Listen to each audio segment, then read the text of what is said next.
Hello everyone, good evening. How's everyone doing tonight?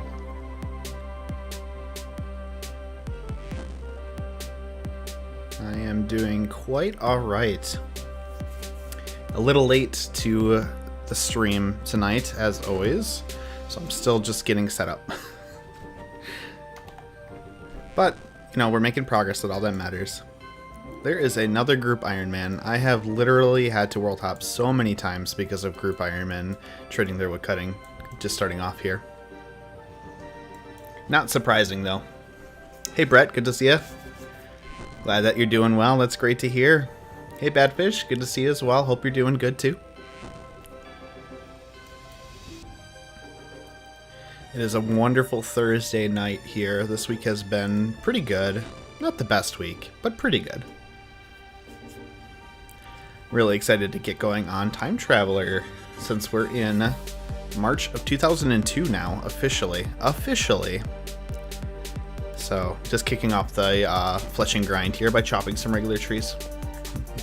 Honestly, I really wanted to make a group Ironman and even just do a mini-series on it, but it just didn't make sense because Time Traveler is coming out in November, and my October and November are both really busy, and then December is also busy, of course, because it's the holidays. So I couldn't slot it in anywhere. I didn't have enough time to do anything very special with the series. Let me just put in my Bing pin here real quick. I really have to enable that plugin that lets me do this with my keypad. There we go. Whoops. Okay, there we go. So I've got 555 logs right now. I need 1,000 to match with the 15,000 steel arrow tips I made. That's basically where we're at tonight.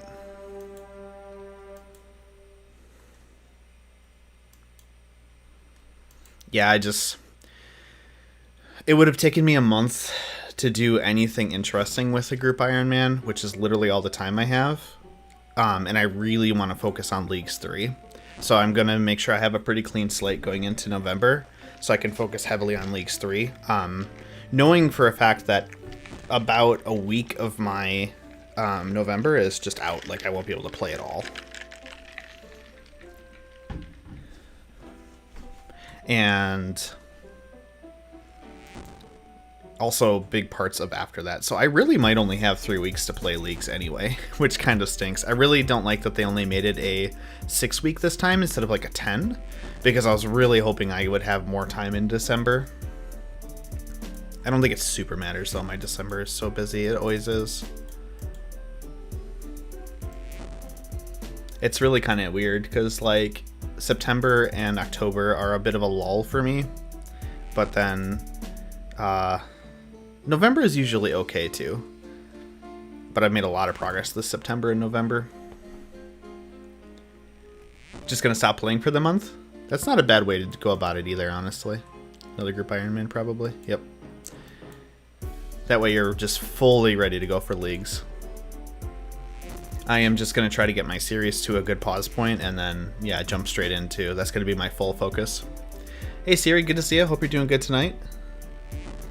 Appreciate the love. Glad you enjoyed the series. Yeah, the channel did some growth over the last week, which has been incredible, especially because I feel like the YouTube algorithm was not very favorable to me for a little while because I hadn't uploaded anything for over a month, or, you know, I think 3 weeks and then like another 3 weeks basically. I had like one video in a 6-week window. And it was not very happy about that. It seems to really not like you when you don't upload regularly. But it seems like it is back on it, so really happy to see new people discovering the series.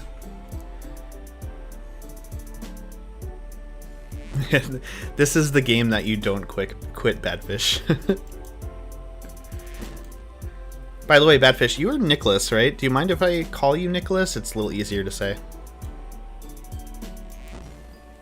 But this is totally the game. The game that you don't quit, you just take breaks. I am fully included.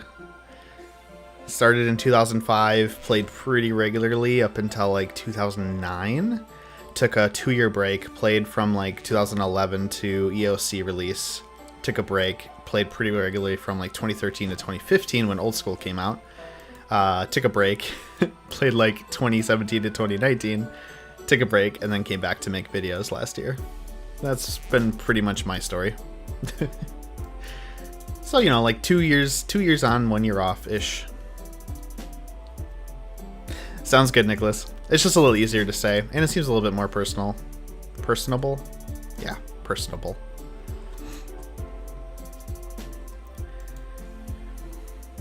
Alright, so tonight we're working on fletching, which is a grand total of 0 experience, but I've already made 15,000 steel arrow tips.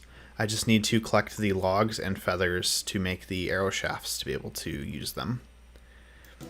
We are getting personal. I meant personable. Jeez. Of course.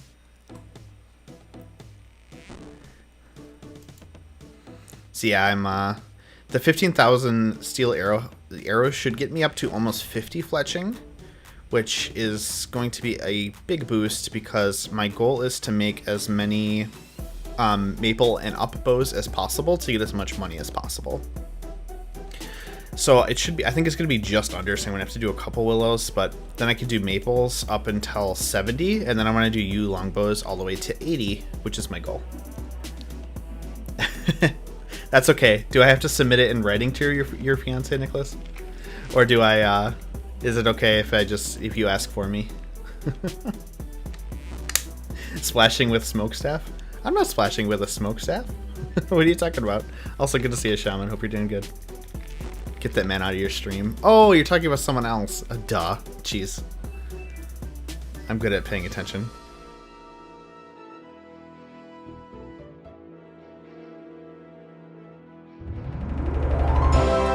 Oh, hey, look at that. All right, Killer, thank you. Thank you for demonstrating the new feature there. Also, that was really loud, wasn't that? That blew your ears out. Oh, thanks for the love there, Shaman. Appreciate it. Yeah, so if you were unaware, I did launch channel membership on the channel. If you would like to provide a little extra support, that's probably the best way to do it, other than just like super chats, obviously. There's a couple of small rewards I've got on there. Basically, if you do the first tier, you get access to a playlist that is all of the music that I've used in Macro Efficient. It's just a playlist on YouTube.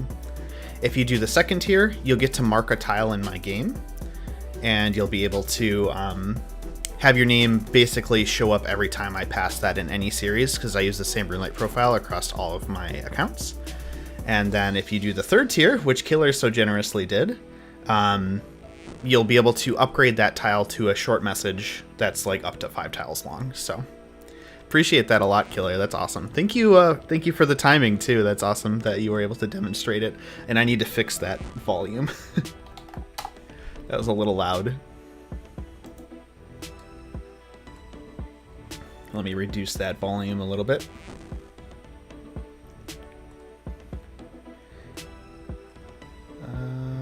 Members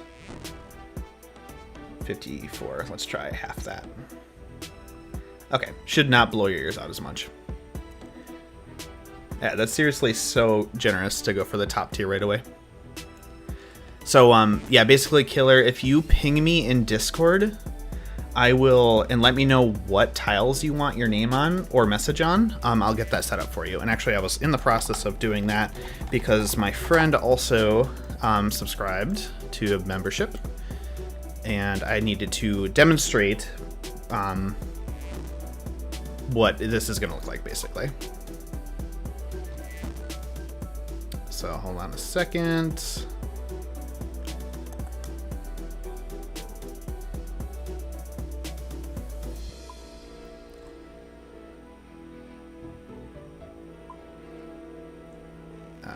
Let me just grab a teleport real quick.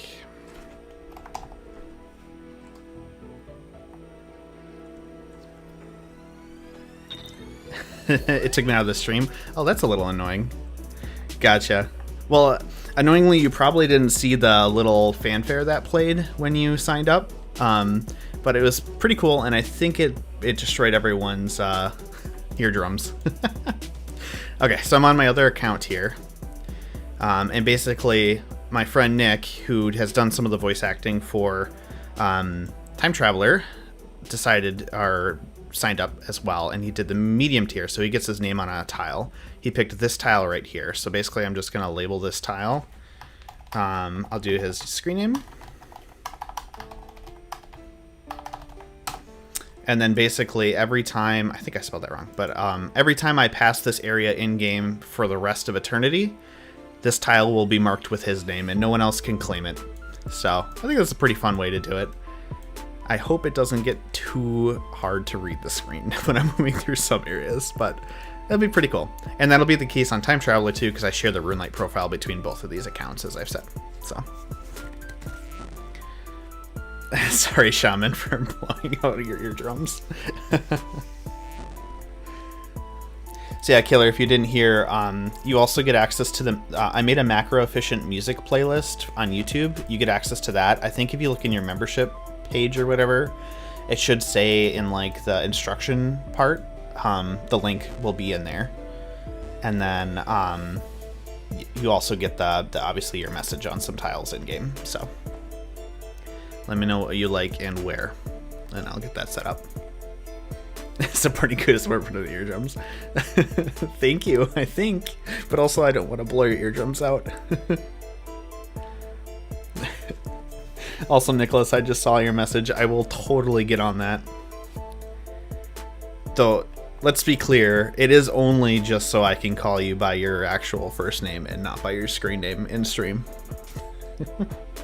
Only between the hours of 8 and 10 p.m. Central on Thursdays.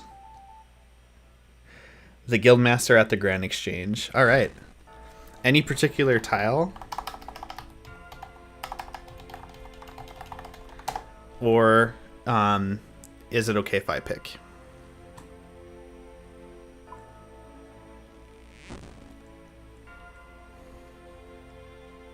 Should probably get both these windows just set up so I can actually swap between them without dragging.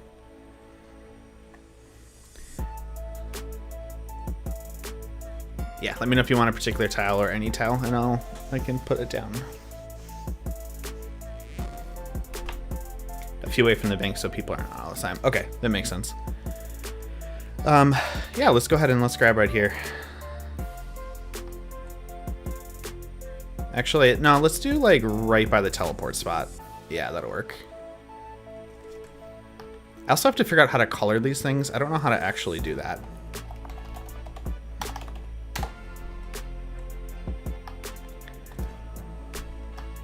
Put it on the decanter.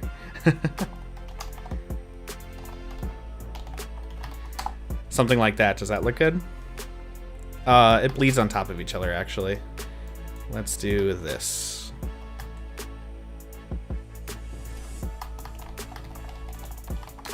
That'll work. There's a color selector, mark tile plugin. Ground marker. Is that a custom plugin I have to get? Oh, tile color. Ah, okay. Yep, I see it now. What color would you like? Blue is pretty good. Oh, it changes it all the time? Oh, remember color per tile. Got it. Okay, cool. Let me know what color you want. Hey, Sad Raccoon. Good to see you. Hope you're doing good as well. Yep, glad you're here as well. It's good to see you. Hey, Yokim as well. Good to see you too. Appreciate the love on the videos. And wow, 6 months. That's great. That means that you were macro efficient blow up. So you're one of the true OGs. Wow. Okay, blue works. So I have to undo these so it actually remembers the color. Let's do that real quick.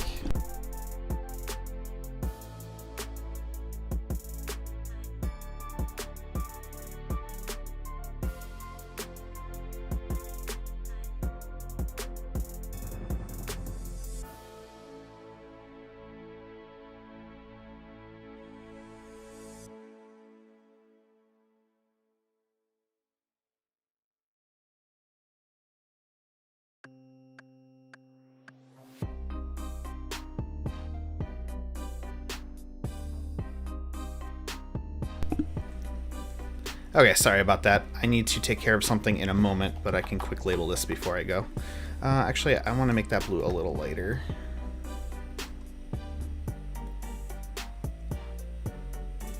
Funnily enough, one of the boys is having a little bit of a hard time sleeping tonight. Whoops, that is not how you spell your name.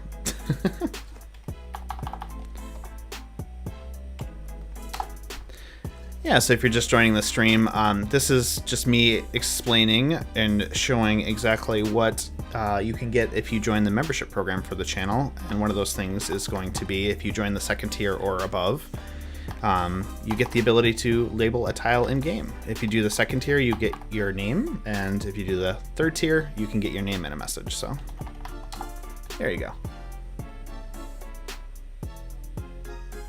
Okay, so now if I do this, yeah, perfect. All right. Nice and easy. Awesome. Use 912. Okay. 912. Let me swap that over real quick. Oh, dang it. Now I have to swap it back to the same blue. I'm never going to match it. Oh, well. Unmark.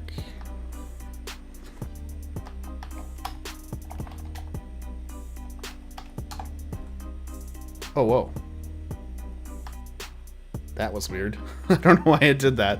Okay, that works. All right, cool. Let me throw up some text real here, and I will be right back because this might take me a little bit. I apologize for this, but it is bound to happen from time to time. Okay.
Alright, sorry about that.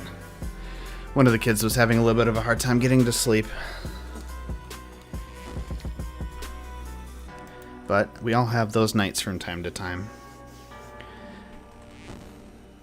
Yeah, Killer, you are seriously like the ultimate supporter. You have done so much for the clan.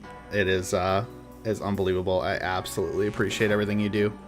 And on top of that, now you're supporting the channel as a member too, which is incredible. Oh, I just realized the tile still didn't fix. Okay, let me fix this again.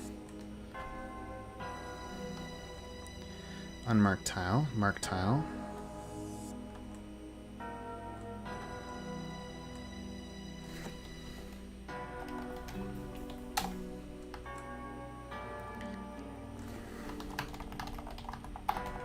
I'll get that down eventually, but it's good now.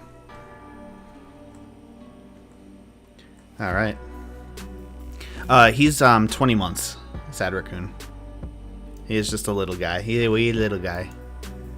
He's cute though. Sometimes he throws out one of his little toys that he has, and he gets sad. So I have to help him with that.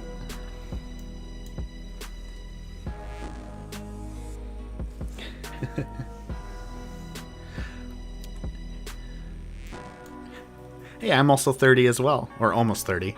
I feel like most of us in this community are starting to get towards 30 or over 30 now, just based on number. Yeah, I fixed it, Killer, by the way. 912, the Guildmaster. Sorry, I don't know what happened. It like reset back to its original mistake version. It's weird.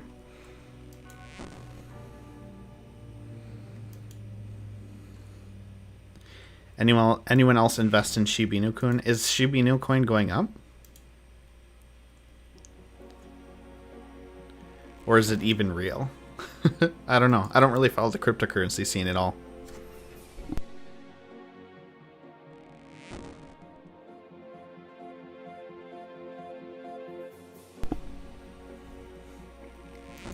All I know is that I kind of wish that I had bought Bitcoin at some point. I feel like most of us do that, though. 300% in the last week. Jeez. That's awesome. Hey, we're all almost 30. Maybe I should play I'm Turning 30 by Bo Burnham. No, the stream would get muted. Let's not do that.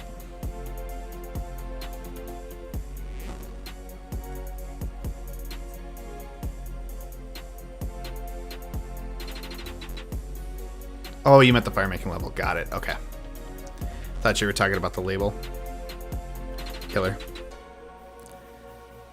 Wow, that is pretty good, Nicholas. Nice job. I feel like that's happened to a lot of people, especially with the meme coins. Like Dogecoin.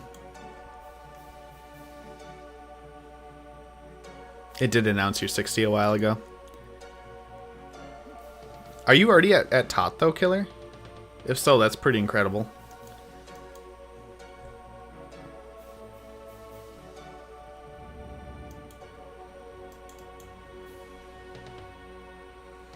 Meanwhile, I'm just happy to have a world where I'm not competing for trees, because the group Ironman have been very, very ferocious out here. Unsurprisingly. I don't even know if there's actually a better place to chop regular trees right now. I can't chop trees in... Oh, I can chop trees in Sears Village. That might actually be better. Yeah, let's go there, actually. Well, maybe it's better? I don't know. I did see pictures of the fire lines, especially in Artie. Man, ridiculous.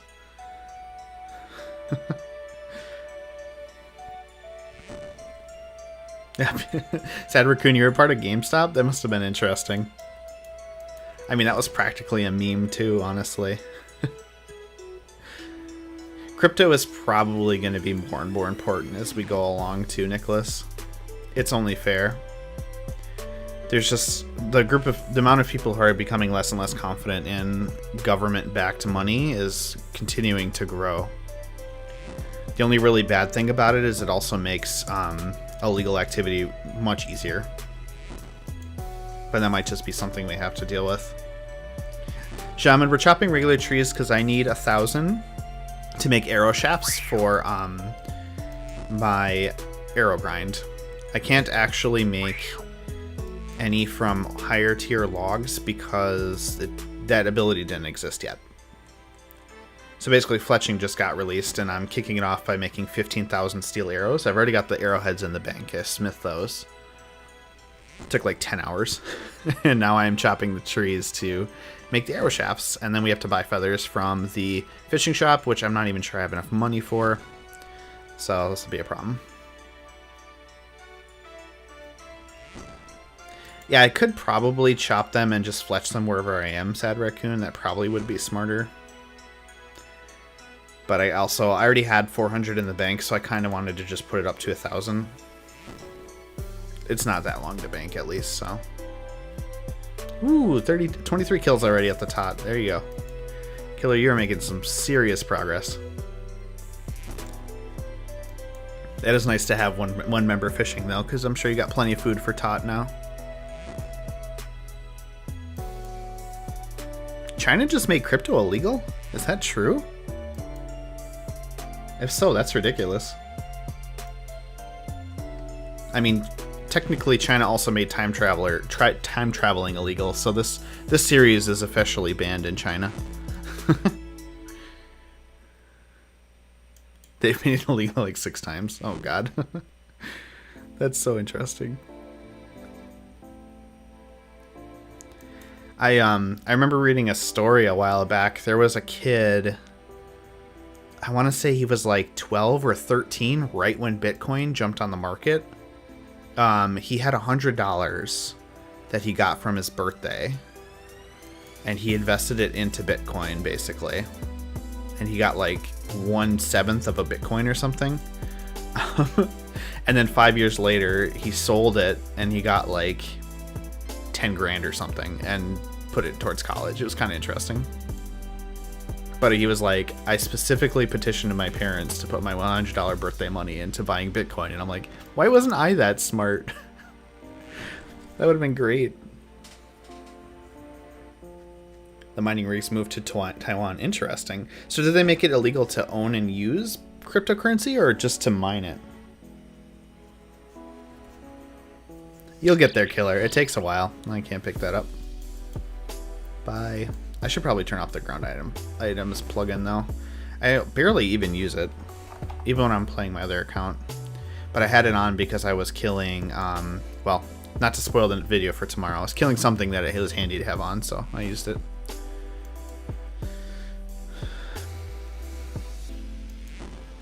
Buying magic cards and keeping impacts. To be honest, if you had gotten like, what is it? Shoot. Is it like a Black Rose or something? I've heard those cards are worth like $10,000. It's like a super banned and super broken card. That one was kind of a big deal. Black Lotus. Yep. Thank you, Killer. That's the one. I don't play Magic. I just have watched a couple of videos on some of the rarer cards and why they're banned and why they're so rare. I've also heard that the original holographic Charizard from Pokemon is very expensive as well. And I'm pretty sure I had one. I'm like 95% sure I had one. It's possible it wasn't holographic though.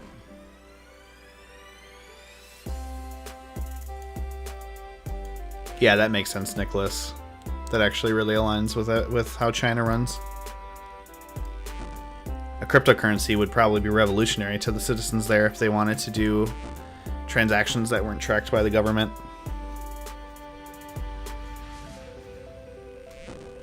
Everything's so locked down. Oh, being from the first pack is a big part of it. Got it. That makes sense. Yeah, it probably wasn't from the first pack for the Charizard. It was probably, I think it was probably like a year later or whatever.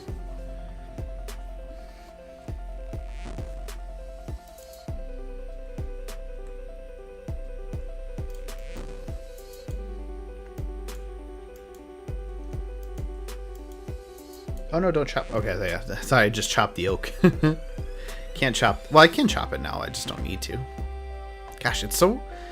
I've been playing for so long in 2002 and before that, like, stuff like that still kind of gets me. Like, oh wait, all of the trees are available now. I can chop any. I don't have to chop just regular trees.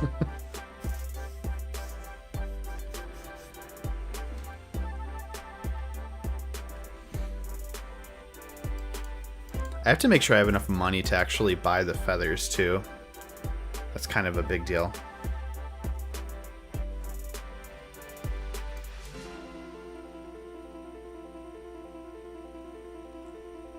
$21K? That is probably a little short. This might be a problem. Gonna have to find a way to earn some quick cash. I can sell these. Yeah, because I'm going to need at least 2 GP per feather. Somewhere between 2 and 3 even.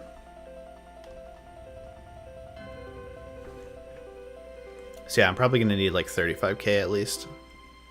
We'll see how much money we can get from those. That'll do one trip of steel plate bodies.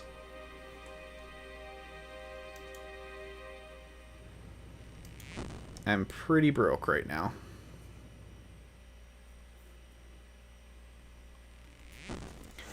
Oh man, I'm so jelly. I feel like I really should have just bailed and did Group Ironman 2 Killer. That sounds so much fun. It just didn't really work out with my schedule right now. first time playing an Ironman on Group Ironman, that's actually a good time to do it, honestly. I feel like Ironman money grinding it's never a good idea to, like, if you can avoid having your primary goal be like, I need a certain amount of money to progress, it's good. Like, you should always do secondary things that earn you money. So, like, you could collect steel plate bodies in the wilderness. That's probably the easiest way to make money on an Ironman. And oh shoot, I just realized they're probably all gone right now because Group Ironman. So that's a problem. For me too. But like, if you want to just earn money on your Ironman, it's so incredibly slow that I feel like it's not worth going for. It's worth doing a secondary goal that gives you money as a product, for sure. Yeah, steel plate bodies are not an option anymore, Shaman. You read my mind. Agility Pyramid is pretty good. It's like 250k an hour, so that's pretty good. Winter Todd also gives you like a good 200k, I think, total over the course of 99 if you do it right away. LMS is an amazing option, though I don't think it's as amazing as it was before, because I don't think you can claim the rune arrows, can you? Because the rune arrows were pretty broken for Ironman, let's be real.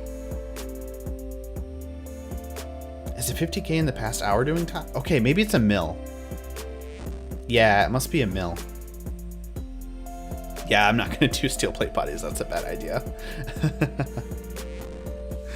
Make one right now, Cuda. Let's have fun tonight.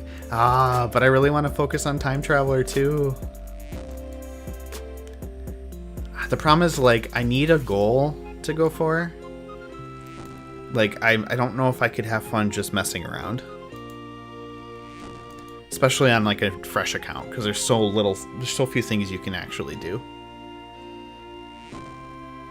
Time Traveler can wait. But the problem is Time Traveler is also going to have to wait, because when Leagues 3 comes out, that's going to be my explicit focus for the entirety of Leagues 3, barring, like, the time I'm not going to be able to play anything or work on any videos, which is going to be a lot of November and December. So that's kind of why I skipped on Group Ironman, because it's just like, just can't quite slot it in right now. Goal to get to number 1. It's probably too late for that. There are people who have already been putting in 18-hour days who are very good at Ironman. I was watching Foe and Foe, MMORPG, Mr. Mammal, and Rigandu's team. I think that's their team. They were basically sort of all following the, like, hardcore Ironman PVM track that, like, Bodhi pioneered, with some variations between them to try to get different types of supplies flowing into the accounts. And it was pretty intense to watch. I think by like 4 hours in, Foe already had like 50 quests done. It's really cool. A lot of multi-questing going on too. Kind of makes my macro efficient series look like not very macro efficient. 200 mil all skills then. Sounds great. Don't get DVTs. I'm not sure what DVTs are. Don't know how these people don't get DVTs unless they play the game all day. I think the tricky part is, like, yeah, they play the game all day, but they don't play the game all day every day. They do for special events like this. Well, I mean, some do. Like, obviously, Mudkip plays like 12 hours a day every day. And I couldn't do that. Like, that seems a little bit too much for me. Because, like, even if you're considering it, like, even if he does it for his job, it's still an unhealthy amount of time to put into work. But anyway, you do it sometimes, you don't do it all the time, is my point. For most people. Deep vein thrombosis. Okay, I did not know that. That sounds scary. I do not want that. No, thank you.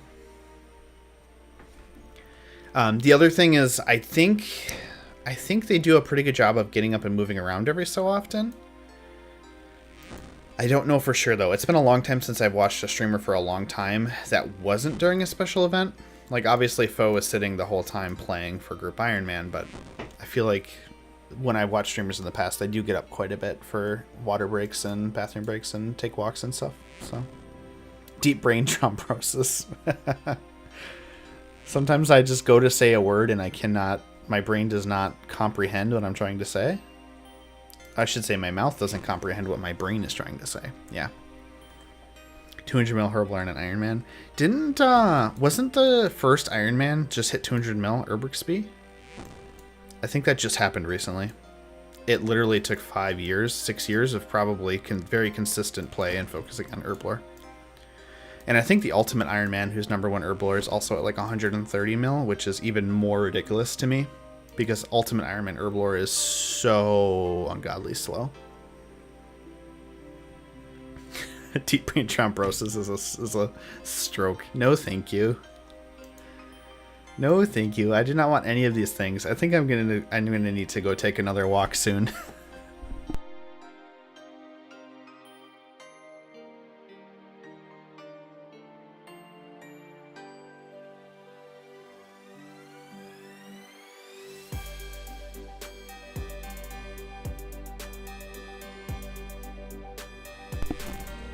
Herbivore is pretty good, but it's still pretty slow, I think. Just in general.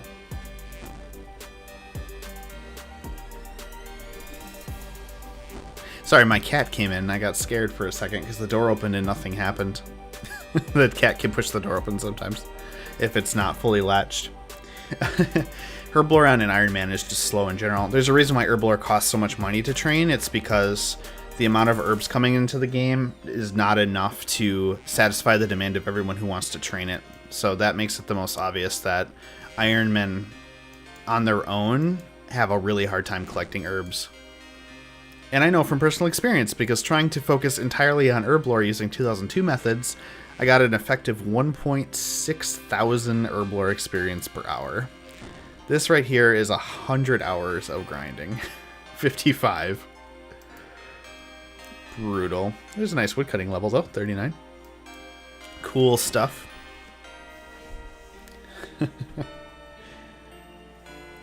I'm going for 1,000 regular logs, Nicholas. I've got the 15k. No! Group Ironmen came and stole my trees again. This is not proper. They even have better... Oh no, I have a better axe. I got 15,000 steel arrow tips in the bank that I smithed. And I basically just need to make the arrow shafts and headless arrows now. There's a chance that I don't get 30 fletching from making those arrow shafts and headless arrows, which is going to be a problem. But we'll hurdle that when we get to it. It's vengeance from your stream killing me. I'm sorry. Wait, when did you die? Did you die at Wintertot just now? I must have missed that. Jeez, I'm sorry. You can make arrow shafts out of oak logs, but you weren't able to do that in 2002, Nicholas.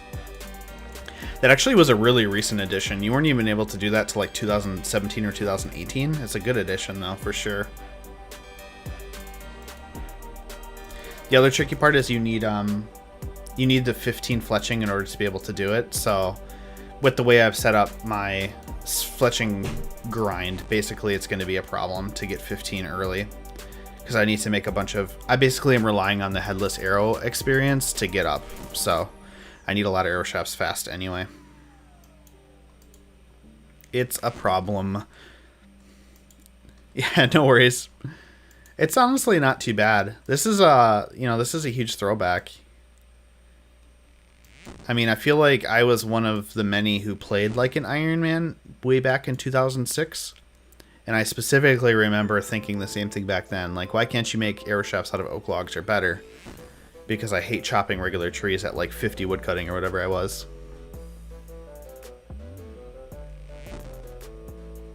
How full is the tot world? Let's see. That's not too bad. I mean, that's the British world, though. 1,300 people. I feel like that's pretty normal. On the German world, too, only 900.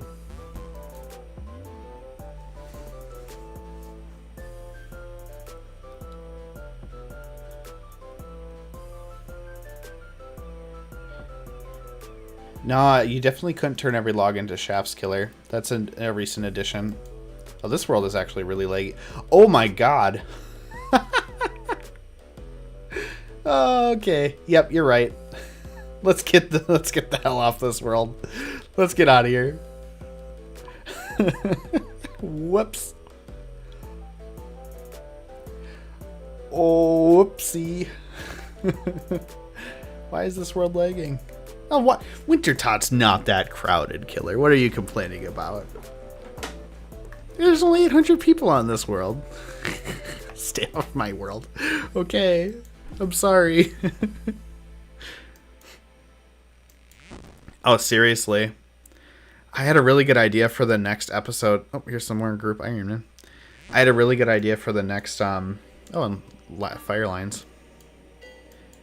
I had a really good idea for the next episode. Jeez, my brain is just like, here's a thought, here's another thought. The next episode I was hoping to, it would be cool if I could do like a simulation of Sears Village at the peak of pre-GE, where there were people selling fletching supplies in the bank and stuff.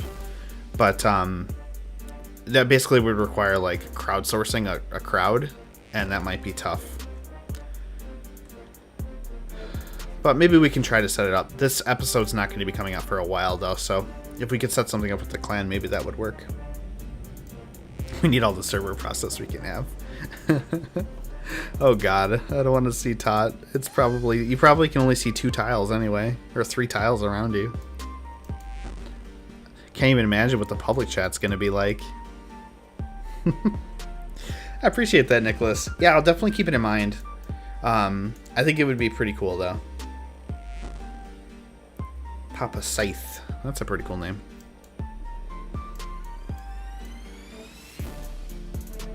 Honestly, having this area full of actual people and not bots is pretty cool.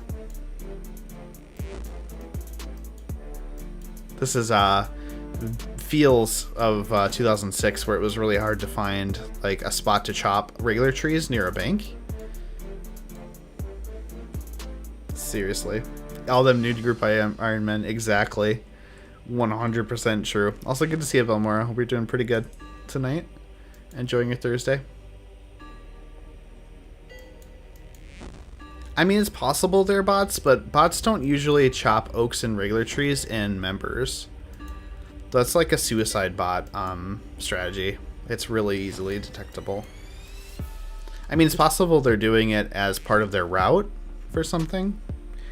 I know that's been happening more and more now. You've got bots that are looking to bot something endgame, so they have a very complex script that randomizes this really complex route to get there.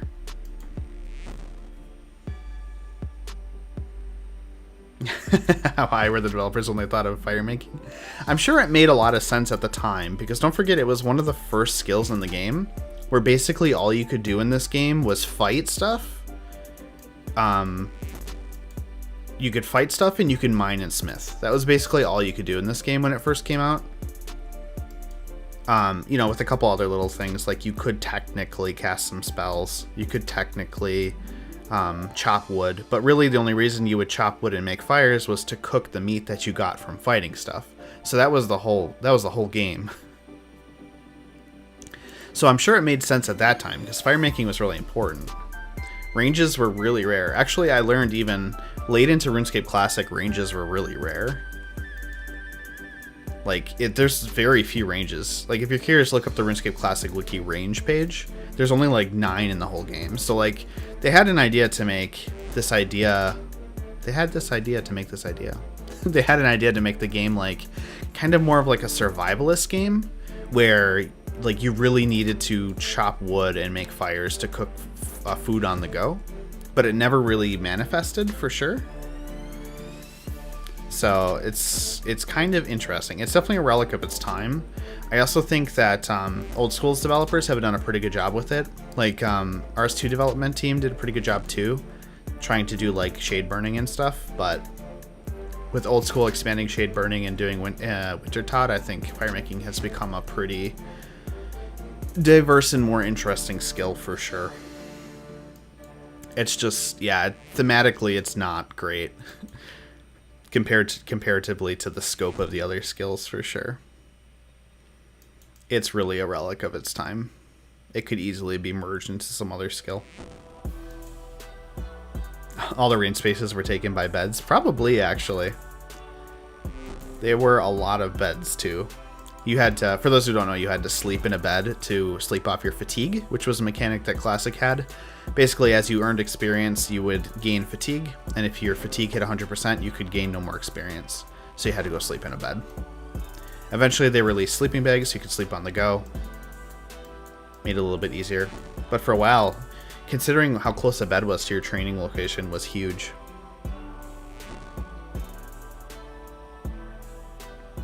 You could probably just tack it onto woodcutting, honestly. It is 100%. That's a great example. Make glass blowing its own skill instead of grouping it with crafting. 100%. Okay, it's interesting that you bring that up because I have a really interesting proposition that I would love to see this game or RS3 make. Probably RS3 because it kind of would break the old school feel a bit. But basically, when the game was first made, it was very melee-centric. Ranged and magic were considered support combat to the point where you couldn't even use ranged while you were in melee combat. And you could actually use magic while in melee combat. So melee was central to everything.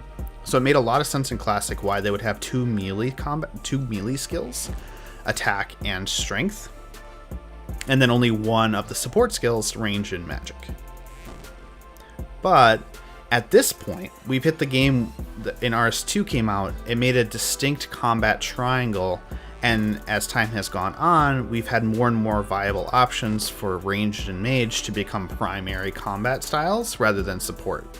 So we've hit the point where we've basically got melee, ranged, and magic, but for some reason you have to get twice as much experience to max your melee, and there's 2 full skills to max instead of 1. So what I think would be cool is we've hit the point where we should probably split ranged and magic into 2 skills each. My proposition is to make range sort of like attack and strength, where you've got a skill that hits hard and a skill that aims better. And my other proposition is actually to make magic basically like split off the non-combat skills. So you've got like destruction magic and enchanting magic or whatever, to use Skyrim as an example. And then the enchanting magic or the non-combat version would not affect your combat level. I think that would be pretty nifty, but it'll probably never happen for sure. It always seems weird to me that we have to get twice as much experience in levels in melee as the other 2 combat skills, especially when we've basically hit the point where ranged and mage are meta. Specifically ranged even is meta. It's very, very weird. You can also combine attack and strength, Nicholas, but I'm always a fan of making the game more diverse and more interesting with more longevity. I feel like that just reduces all of those. Where are the toilets, though? Yeah, exactly. There were no toilets in the game when Old School first came out. They've all been added since then.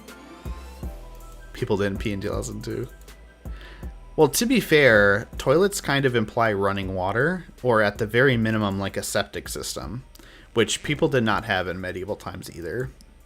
I know we are very strongly not considering this to be a really like medieval game anymore. It's more of a fantasy game, but at the time it made more sense. You would think there would be at least a couple outhouses, though, to make it work.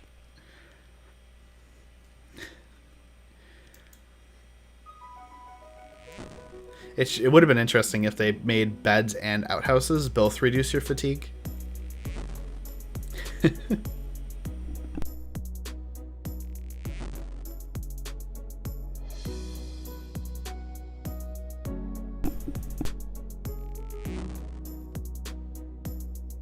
That's exactly right, Nicholas. That's why it's pretty much impossible to fully complete this game. Like the collection, no one will ever have a collection log 100% filled. I think someone on RS3 finally finished the hard collection log, including all of the Third Age, and it took them like 10,000 clues, and that's with RS3's clue mechanics of being able to re-roll clues and stuff.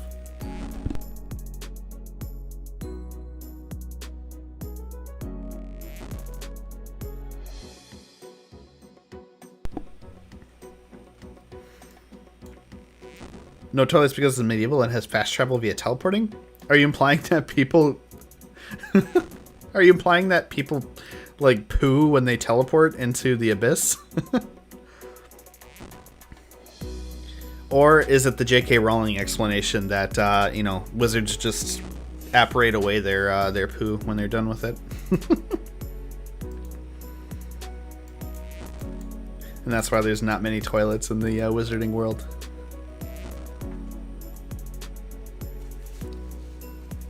Oh, you're totally right, Shaman.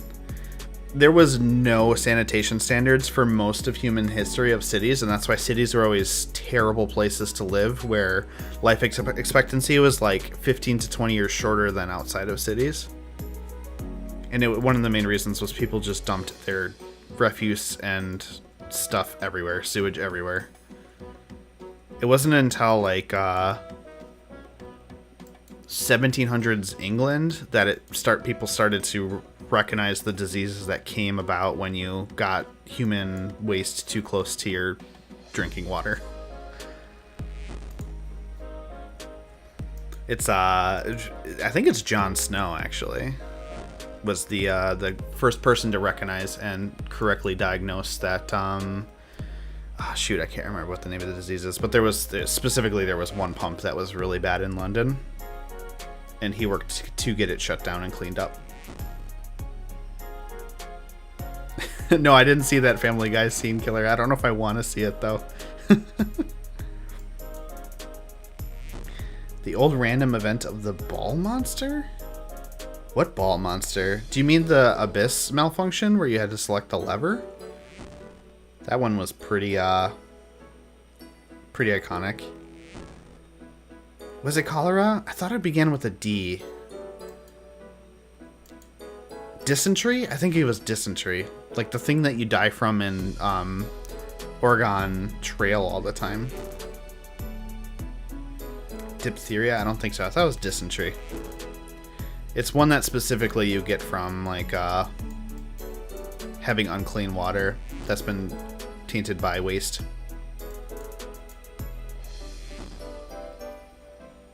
Eyeball monster wasting it. I did not see that as an eyeball monster, but I can kind of see how you would see that. Its lever was an eyeball. Interesting. Yeah, I could see that. All three, probably. Probably, to some extent. Seriously. Oh, and the interesting part is, there was I don't know if it was like a book or something that I was reading an excerpt from, or an article, but like, it's so much worse than we even thought. We knew the human waste issue was just didn't care, or they didn't know what to do. But it's so much worse. Like, castles were some of the worst places to live because there was no waste removal at all. So there would literally be piles of rotting food and stuff laid out everywhere, and just vermin and pests everywhere. Like, you would think that the royalty looks nice, but man, that's horrible. Like, they didn't get rid of anything. They just left it all out all over the place. It's a wonder why kings and queens lived as long as they did in most of documented history of monarchies.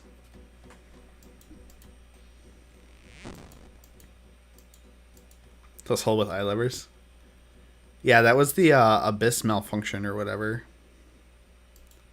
That was a very annoying one, but also kind of nice because it refunded your law rune and gave you a couple extra. It was just really annoying if you were like in a groove. Most random events were like that, though. I'm glad they're optional now. We are almost to 1,000. We're making smooth progress. And I did not go the right way. Where am I walking?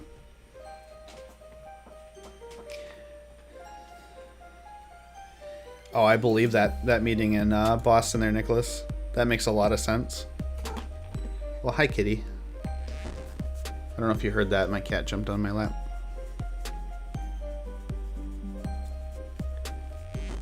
Horse poop, I'm sure, was a huge issue.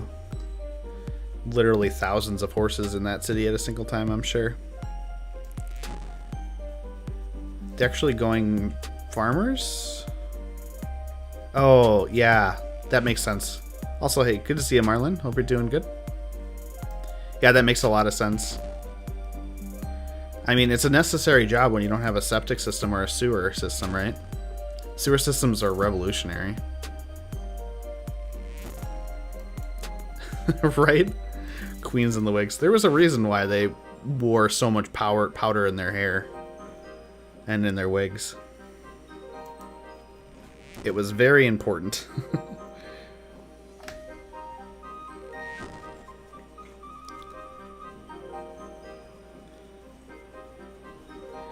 I don't know if that random event could damage you, Valmora, but I do know the one you're talking about. It stole your fishing equipment and spat it out downstream. The river troll, though, man, that thing killed some noobs back in the day. There's 40 woodcutting. I remember the I 100% remember the river troll killing some people and then swarming over the loot and never getting anything. Good memories of that. And the evil chicken, too. I used to never skill in Fashionscape because I was always afraid I would die. But we also didn't AFK back then like we do now. We played game sounds maxed, music maxed, pretty much the only window open. Maybe you were like drawing something on your desk while you did it.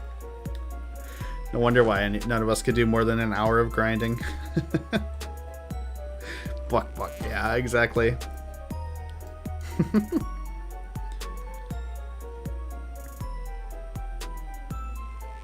Oh yeah. That one is the rock gas or whatever. Like you would mine the rock and it would start bubbling with explosive gas and you make it explode, Valmora. And then the other one was the Ent, where the tree came to life and tried to break your axe. Those ones could hurt you. They did have really good sanitation, Nicholas. They had communal toilets.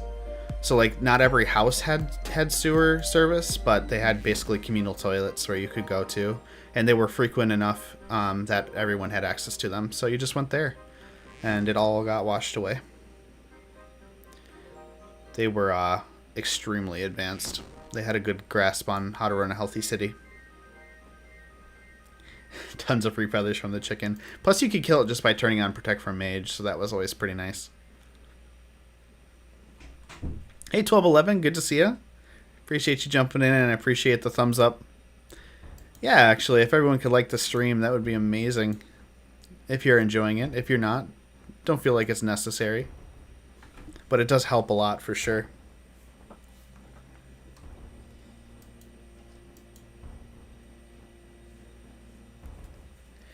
Oh, yeah. The other one was when the heads come off the tools. That one was always really annoying. I lost a lot of rune pick heads that way. And I even lost a dragon axe head in like 2006. I had spent my entire bank on it. It was like right after the update that made dragon axes cut faster than rune axes. And I lost the axe head and someone picked it up. But after like 10 minutes of pleading, they gave it back, which was very kind. Cat, that hurts. That hurts me. Don't do that. I need to trim your claws. They're too sharp. Thank you. The cat is poking me with her claws. That hurts. Ow. Stop. Okay. Thank you, cats. Owie. Oh, the swarm was so obnoxious. I mean, it was... I guess it kind of wasn't more obnoxious than the other threatening ones, but you couldn't even fight back, even if you wanted to. I remember we used to... I used to carry around... There was a point in time where I carried around the insect repellent from Erlin's Crystal, thinking it would work on the swarm. It doesn't. It didn't. 100%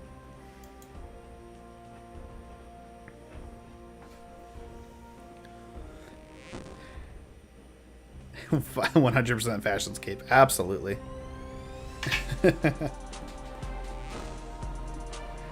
Oh yeah, you gotta carry around the axe handle.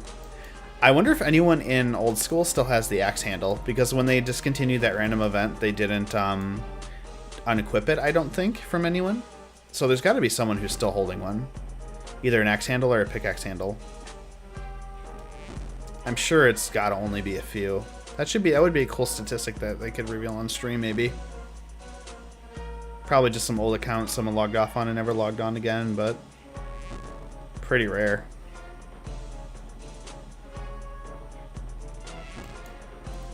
Oh yeah, people totally stole people's heads. It just kind of bred bad feelings between players. It was very punishing if you were just not paying attention for 2 seconds too. It also did nothing against bots because bots were able to identify the axe head object and go pick it up anyway. It was a very ineffective and annoying random event for sure.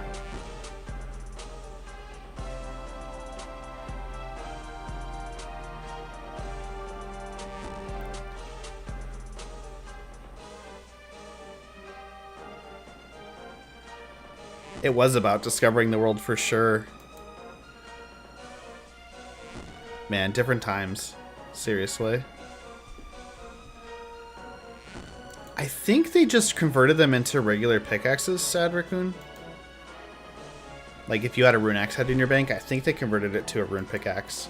And I think they deleted the axe handles. But I don't know if... my impression was that they didn't unequip them. Let's look this up, actually. It's possible that they just deleted them all.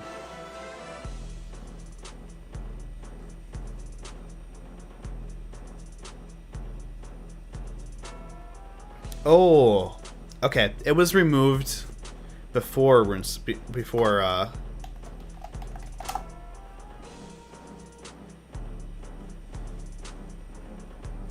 Okay, so axe handles actually were removed in 2007, so there was never a chance. The random event was removed in 2007, so there never was a chance to get one. But pickaxe handles were removed in 2014 with the full random event rework. And it just says they were subsequently removed from the game. So maybe, yeah, maybe they don't exist anymore. It's possible. Cat, that really hurts. That really hurts, cat. Ow. Okay, stop. Thank you. Your claws are too sharp. Stop doing that. My cat is poking me with her claws. This is your way of telling me that you need them cut, huh? Yeah, normally you'd use the pickaxe head on a handle to reattach it. The way it worked back in the day was if you unequipped the axe handle, you couldn't re-equip it. It wasn't technically an equipable item, even though you would keep it equipped if you had lost the handle while having it equipped, basically. So it was possible to walk around with the handle, which was pretty cool. It made you feel pretty rare. But as soon as you unequipped it, you couldn't equip it again. Okay, please don't. Thank you. Gosh. I'm gonna have to ask you to leave.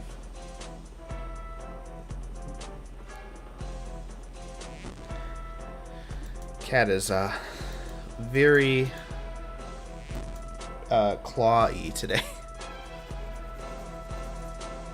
Seriously. Alright, just need a couple more inventory of logs tonight.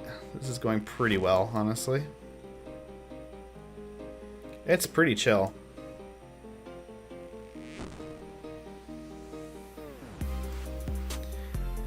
Oh, jeez. Oh, by the way, if you're curious why I'm using a mithril axe, it's the best axe I can get access to. Because the only way to get better axes at this point is smithing. And I did the calculations, at least rough calculations, because, you know, it's all random chance when you're chopping logs, so it's hard to know exactly how much time you're going to save with a better tier axe. But just rough calculations on average luck. It would take me about twice as long to get the adamant axe as using the adamant axe would save me on the woodcutting grind. It's going to take me around probably 40 to 50 hours to get it. And it's only going to save me probably around 20 to 30. So I'm just going to take the hit and use the mithril axe. Yeah, exactly, killer. This is a terrible time to need regular logs. Actually, it hasn't been too bad. I've been finding open worlds here and there. Not too bad. And this world's been open the whole time.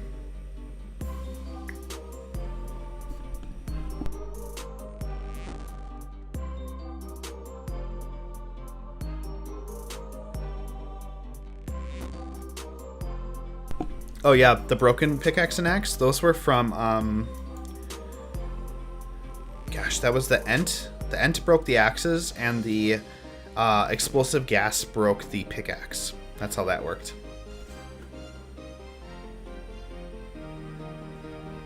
Yeah, I definitely need to cut those cat claws, Valmora.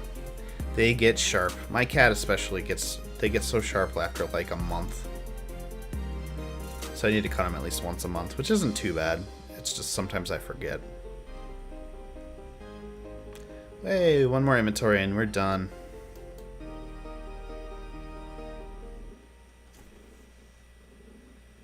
Crash to normal shoes about every 15 minutes. Ouch. Oh, Land's End. That's a good idea. I mean, I can't go there, but that's a really good idea for a new group Ironman. I bet it was even worse on, like, yesterday, during actual release day. It doesn't feel as bad tonight. I didn't start chopping these trees till today anyway, so. Thankfully, it's pretty fast. It seems like it's like 500 an hour at this location with the mithril axe, so it's not too bad.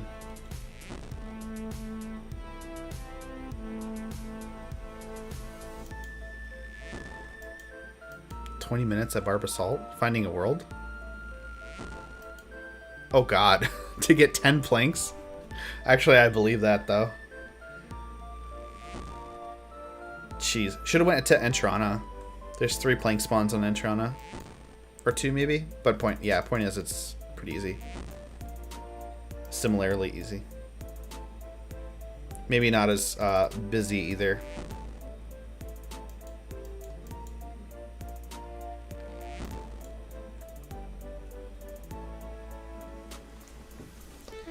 Oh yeah, Marlon, the Tree Spirit dropped rune axes really often, like 1 in 64.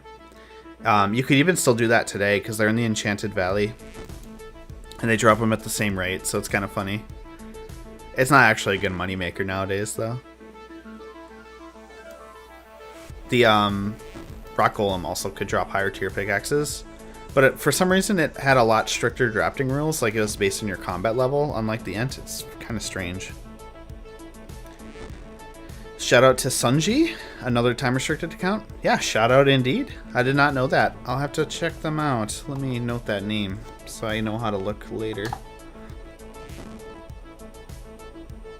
Unless they don't do YouTube.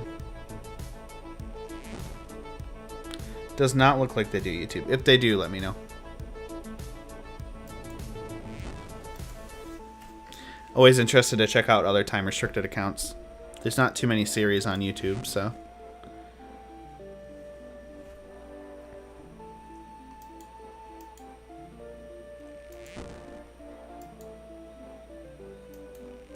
The tricky part about doing a time restricted account when someone's already done it is there's not a whole lot of variation to make, at least for the first like 3 or 4 years of the account. The routing is pretty fixed, unlike most like chunk accounts or area restricted accounts, that kind of stuff.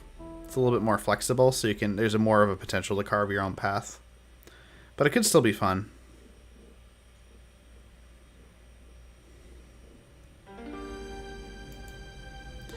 Alright, I need to take a quick clip for the video here, so please pardon the YouTube voice.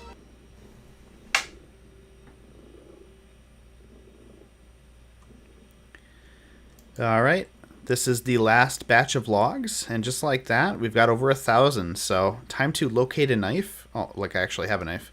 There's a knife, and we'll fletch these into air shafts, and we'll be on our way to get feathers.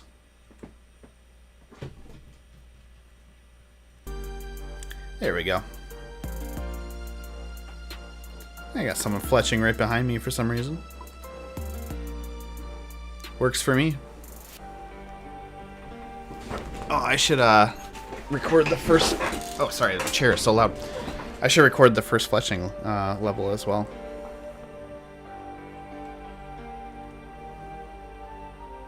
That would be pretty iconic for sure. Oh, that's a good idea, Killer. There you go. Maybe that'll be the GIM series I do for the channel. Alright, let me just take another clip real quick.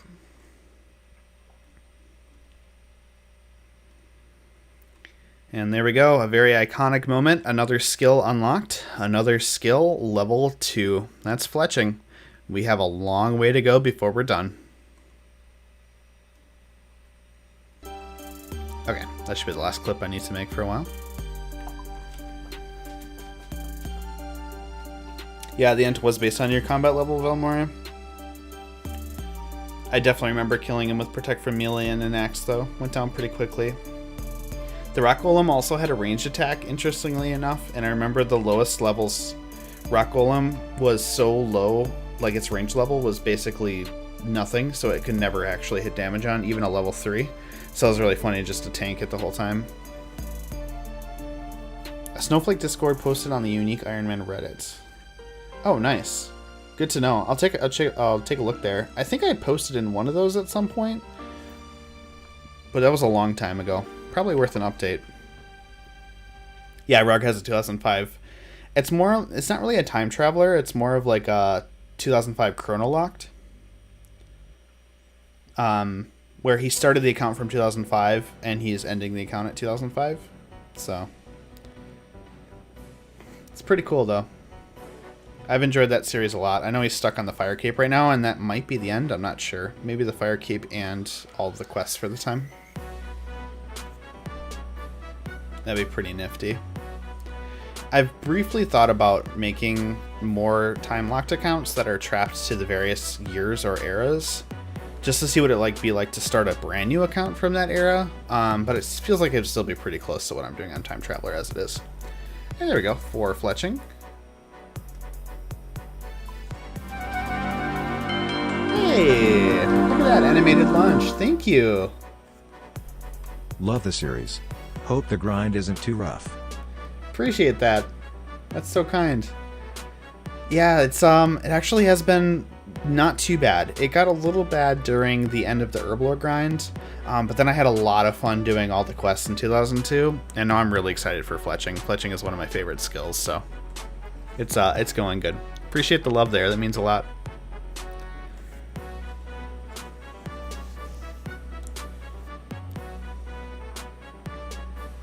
Yeah, actually, I was in that live stream, Sad Raccoon, I was watching.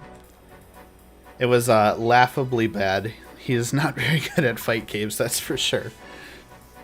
But also, I feel like prayer flicking wasn't really known to be a thing back then, so maybe he was doing it at time appropriate. I don't know. Kramja only is in your clan? Nice.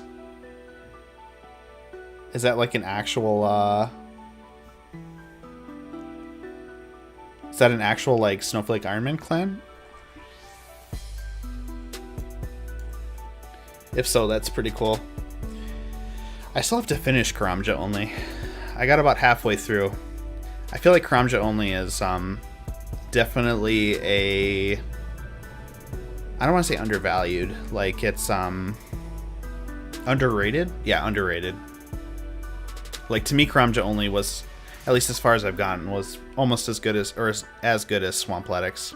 But it's not as well known. It also started before Swampletics, which is really interesting. But I'm really excited to finish that someday. Early day Herblore and Prayer, absolutely. Absolutely the worst things in the world. I mean, we've already established that Herblore / Herblore is 1.6k XP an hour. Prayer, I think, was similarly slow.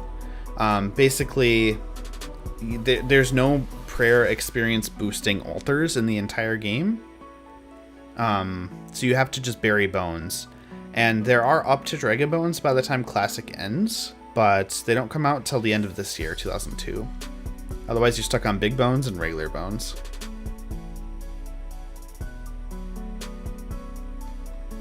Seven fletching.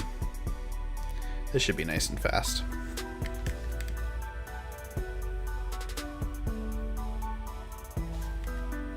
Social clan. Got it. That's still pretty cool, though. Hang out in Karamja only. Or hang out with Karamja only, rather. Yeah, Verf does have very many cool unique builds. I'm honestly kind of kicking myself because he started the... So he's doing an Extreme One Chunk Ironman, right? Which has been a really cool series so far. I've watched the whole thing. And I was like, when Limpert came out with his series, I was like, oh, I should do an Extreme One Chunk. That seems really fun. Like, my problem with chunk accounts was always, like, the exceptions felt really arbitrary. So I was like, oh, I should do one. But it's going to be the exact same, like, 4-month grind to get 99 defense and woodcutting before leaving Lumbridge. And I don't know why it didn't occur to me that I could just start somewhere else. And it would be really interesting and unique. So, yeah, Verf had that idea, and it seems like it's working out. It's a really cool series so far. He did pick an interesting chunk, though, because he still has a lot to do in that chunk. A lot of catacomb stuff, for sure. Runecrafting comes out with the release of RuneScape 2 in 2004, Sad Raccoon. The interesting thing about runecrafting, though, is I don't really have any explicit grinds with it. Like, technically, all the products you get from runecrafting are more easily obtainable just from shops and money. So it's really not a great fit for this series in regards to a skill that I'll have to grind to a certain level for a particular unlock. That said, I'm definitely still going to do it enough so I can hit the point where I'm, can get a good amount of runes from it. Like, I'll probably at least go all the way up to law crafting when it comes out, or I think the only nature rune crafting is released when it first is released. So I can at least get some natures if I want to. But it's always going to be more efficient to just buy the runes. So, like, I don't really need to grind rune crafting at all. Which is kind of funny. The only thing I can think is when pouches come out in the Abyss, I'll probably grind to 75 for the giant pouch. Just to say that, like, I am able to use all the pouches. So that'll be an interesting time, for sure.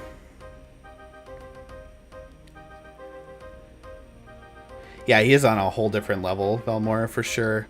That grind is absolutely ridiculous. That's the other problem with making an Extreme One Chunk series, is, like, you hit grinds that are literally, like, 500 hours.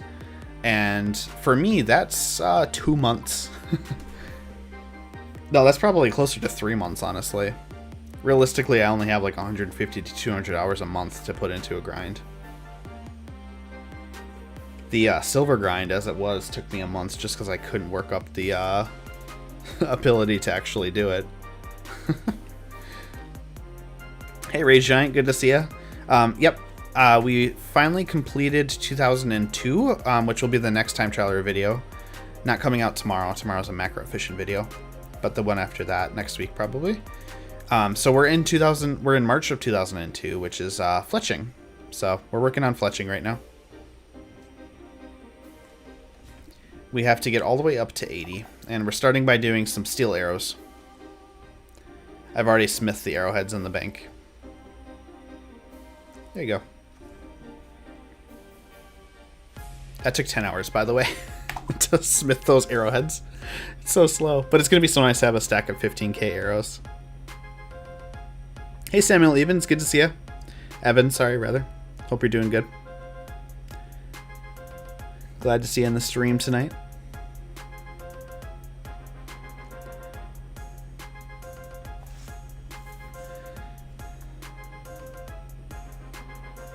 Oh, the smoldering stone, Marlon. I missed that chat message, sorry. Yep, that one is ridiculous. That's going to be a fun Hellhound grind. He's probably going to have base 90s by the time he's done in that chunk, including that and Scotizo. I did see one pretty somewhat valid criticism of the series, and that's that he basically is doing a Korin Catacombs locked Ironman with the potential to move on after everything's finished. Which I think is a fair point. I think the more interesting one chunk series have found starting chunks that are like kind of in the middle of nowhere in terms of big grinds. There's a really obscure YouTuber. He's called Boucher, like Boucr. He started in Falador.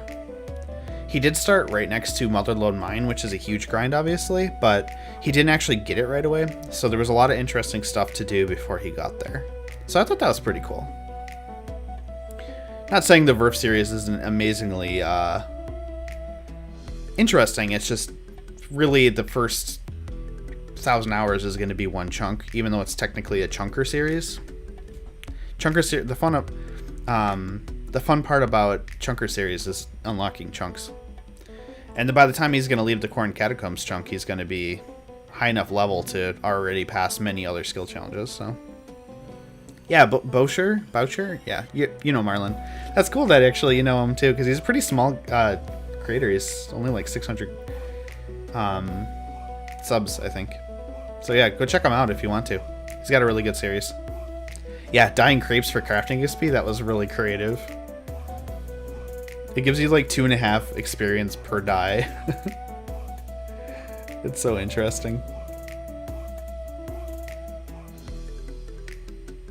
I really hope these arrow shafts will get me up to 30, because if it doesn't get me up to 30, I'm gonna have to fletch a few bowls. Bowls? Also, I just realized I have another issue anyway. I can't actually chop maples. This is a problem. My whole plan was to skip straight to maple bowl. God dang it. My whole plan was to skip straight to maple bow fletching so that I can make the most money possible. That's why I'm making these arrows up front. What is it for the next bow? It's 20. Okay, cool.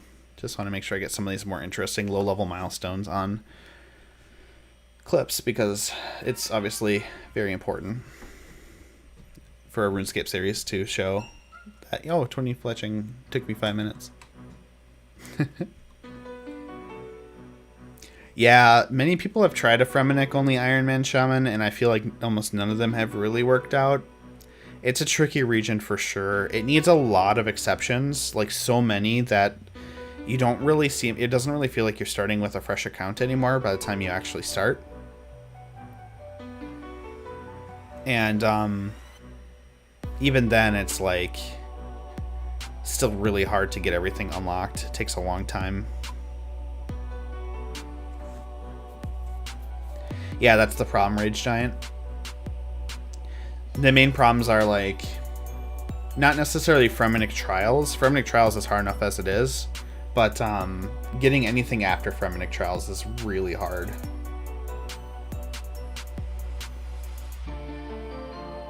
It's just not a great region for a region lock because there's just too much content that's shut out.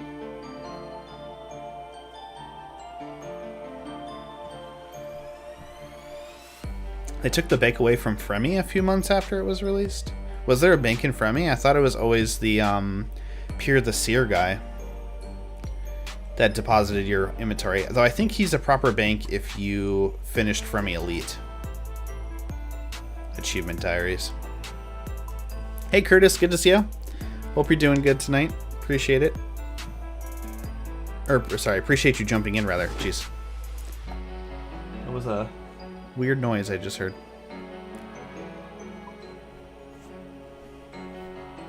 He was a bank at first. That's interesting. Huh.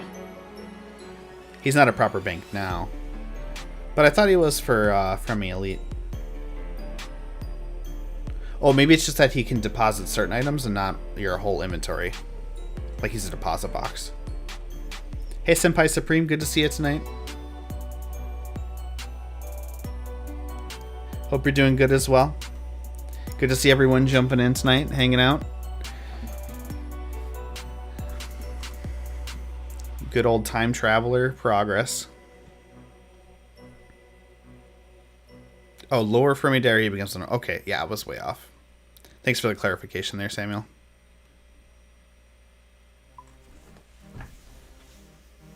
Yeah, he becomes a deposit box, that's right. It's just so you don't have to clear your entire inventory. Not super useful, unfortunately. In that region, at least.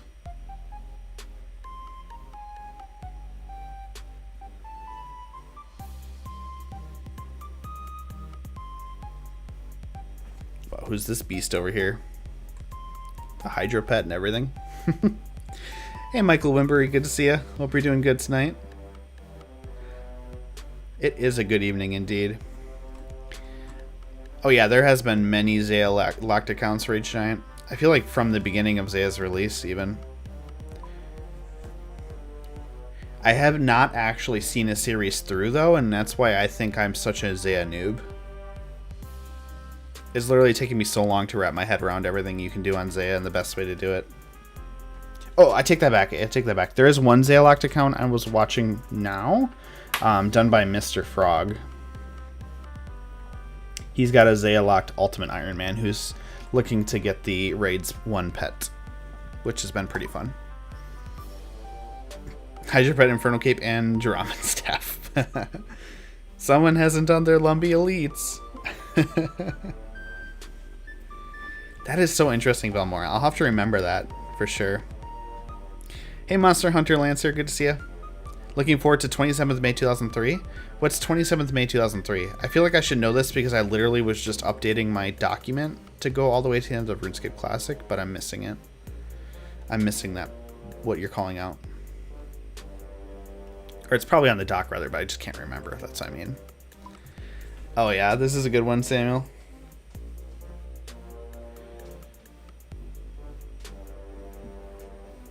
Oh, tiered pickaxes. Yep, that's right. I am very excited.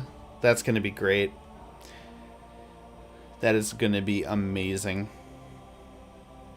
It literally more than doubles my mining speed because it goes from a 7-tick roll to a 3-tick roll. Like, I get to roll the ore every 3 ticks instead of every 7 ticks.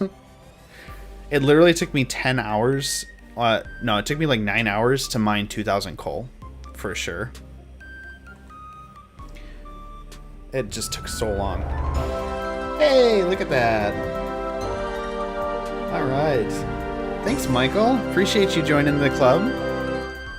Welcome, welcome.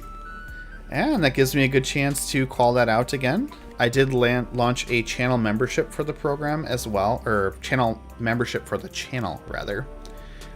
You can see the button below the stream if you'd be interested in checking out and supporting the channel a little bit more. Helps me out a lot, helps me make some better content. And I appreciate you signing up, Michael. It means a lot. You get some emotes to use, and you get a little beer next to the name. I'm gonna say cheers. The rewards vary by tier. The first tier is you get access to a macro efficient main playlist, which gives you basically all of the music. You could find it, but it's all in one place for you. Of all the music that I use in macro efficient, as well as the emotes.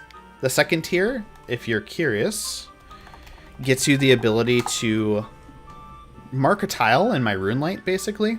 Let me show what I mean. If I can log in. It's taking a while. Probably because of Group Ironman. There we go. Okay. So basically, Killer912 signed up earlier today, and he wanted these tiles. So I put his name on a tile. If you join the mid-tier, you get a tile with your name on it. And this will show every time I come by on any accounts, because I share a RuneLite profile between my two accounts.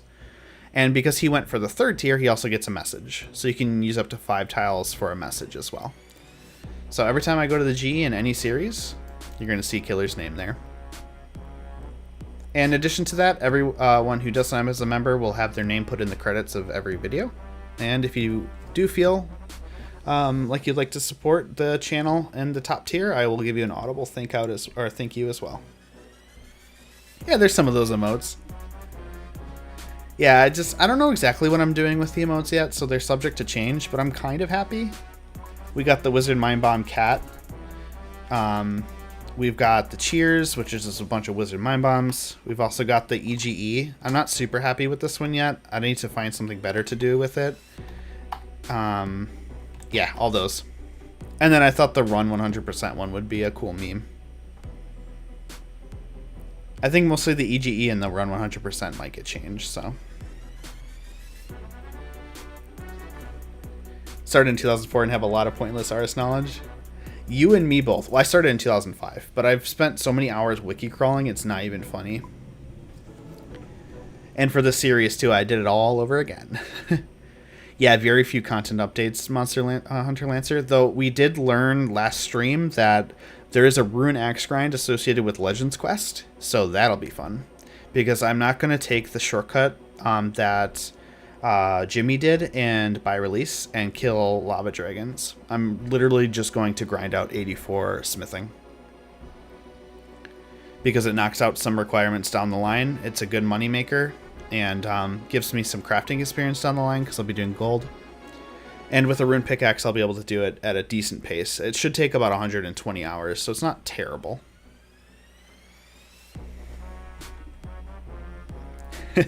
I'm also a document maker for sure, Samuel. I like it a lot. What other kind of games do I enjoy? 1211? You know, it's been a while since I've played any other game, but I still am subscribed to and follow content updates and creators for Minecraft, StarCraft 2, and that might be it, honestly. Yeah, it's been a long time. I mean, I'm, tangentially aware of what other games are doing too, but I don't really consider myself a fan of them per se. For sure. The other game that I play fairly regularly is actually it's a smaller card deck builder game called Dominion. I don't know if you've ever heard of it. It's technically a in-person card game, but they also made an online version for it, and I played the online version a lot. I enjoy that game a lot. It's really fun. And that's a really fun one that I like to do while I'm doing grinds on RuneScape because it's a turn-based card deck builder, so I can have a lot of downtime. So, yeah, I do actually get paid, Rage Giant. That's the big part of it. It supports the channel, lets me make better content. I think YouTube gets 30% of every membership, and I get 70%. So it does help a lot. I'm really thankful. Appreciate it a lot.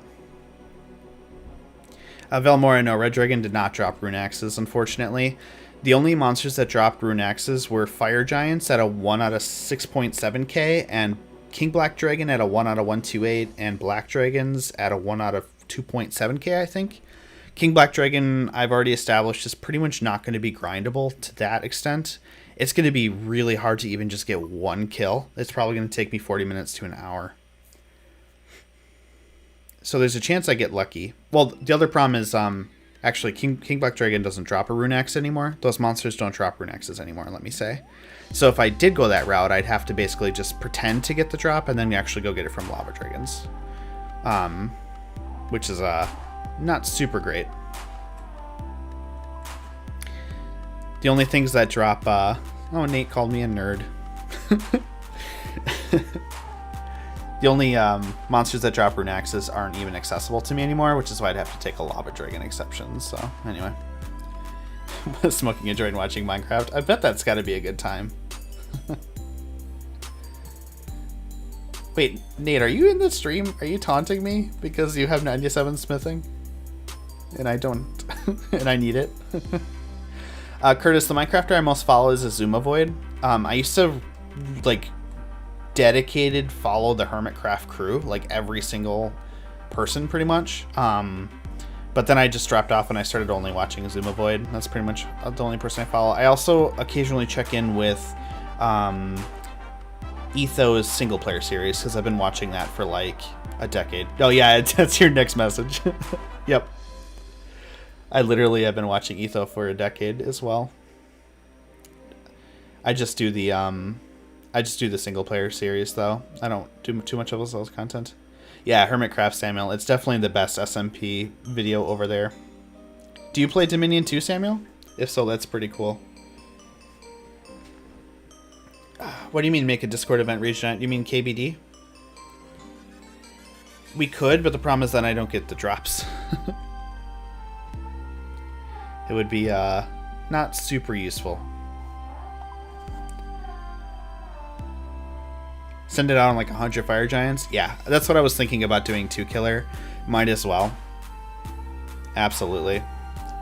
Black Demons Fire Giants dropped rune axes. The Change RS2 drops were removed. Nothing in 2004 hours dropped rune axe. Yep, exactly. It wasn't until Steel Dragons. That's exactly what happened. So I'd have to take big exceptions in order to get the drop from monsters. That's why, like, simulating the drop is great, but I think I just want to get the smithing level. It's the nice thing about getting the smithing level is it literally gives me half of the experience I need for crafting down the road from 80 to 90. So, hey, E-Black, good to see you. Nature spirits didn't exist, and the problem is I can't get access to them without fairy rings, and fairy rings would get me farming experience and be all sorts of mess for the account. So I'm not super happy with that route either.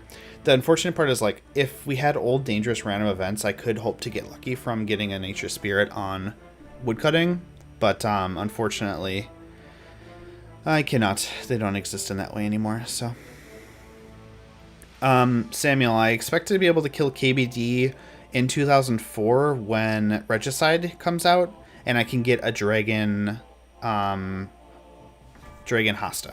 because that's going to be a big boost to my stab bonus. It's like 78 instead of 66. And also I'll have anti-fires, so that should help a lot. For sure.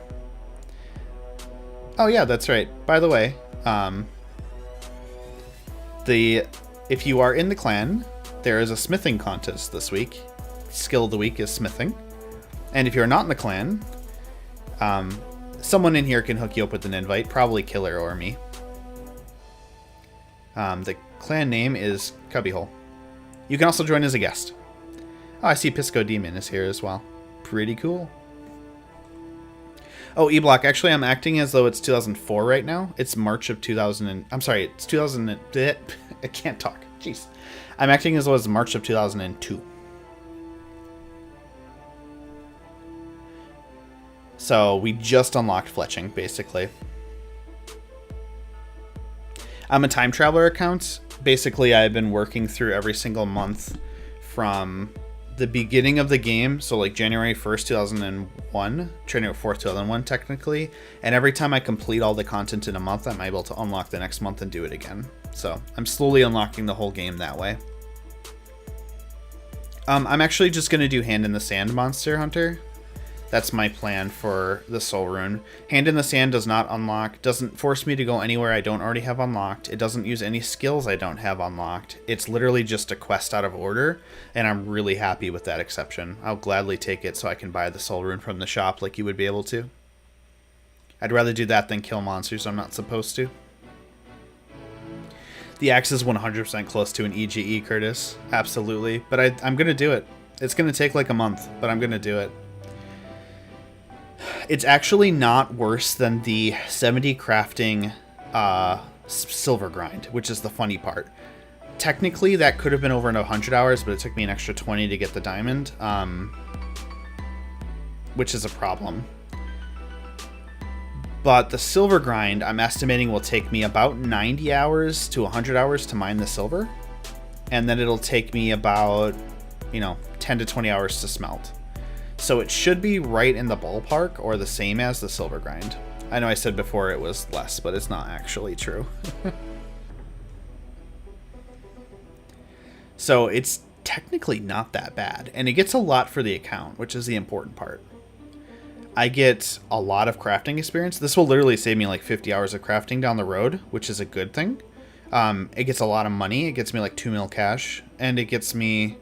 well, obviously the smithing level. That's the goal. So, Senpai, you will win the smithing grind for sure. I can guarantee. What is this person talking about, and who is he talking to? Tortadilla is the man over here, or the person only responding.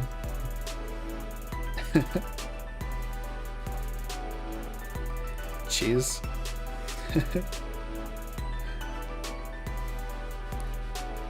Yeah, don't leave Wintertot without Telly's Killer. That would be bad. One more level, and we can do Oaks. Gotta love the early fletching levels. It's so quick. I appreciate the love on the series there, E-Block. Yeah, it's definitely a lot of fun. If you're curious, you can click on any of the videos in the series for Time Traveler, and if you look in the description, there's a document there that I've mapped out basically the entire route with all the requirements for every month and some suggestions on how to get it done. So that would be a good place to start for sure. Michael, my process for figuring out what happened was basically I have 3 things. They're all wiki based. There's a quest release order page that explicitly shows the quest release date. So I use that to look for quests. Then I go to, there's a search by property feature on the wiki. It's a little hard to find, but it lets you search for release date as a category, and it lets you search for a month and a year. So basically I like say, give me all of the pages you have that have a release date of March of 2002. And then I look through those and it gets me a feel for like what content came out. And then the last thing I do is I actually literally just look through every single update text that Jagex officially released, which tends to be the least helpful actually, at least for these early months, because there was a lot of stuff they added that they just didn't talk about in updates. Or if they did, it was mysterious, like, we added a quest, go check it out. And then I kind of compile all that information onto the document. Monster Hunter, I mined silver at the southwestern Varrock mine, so like southwest from where we are now. But I'm actually going to be mining gold for the 84 smithing grind when that happens. The 84 smithing grind will be done after the Grand Tree comes out, so I'm going to probably be doing it in the Grand Tree basement mine because it's pretty close to a bank and it's got like 3 or 4 rocks, so I should hopefully not need to world hop, which will be nice. The fun part is the grind in the video. The sad part is the no content. Yep, absolutely. It's going to be a long one. But the good thing is I'm hoping to have a series running alongside of it. Sorry, I heard a weird noise. That will be able to keep pushing out content during that time because it's going to be such a chill thing to do, just mine gold. It'll be really easy to do simultaneously with other work.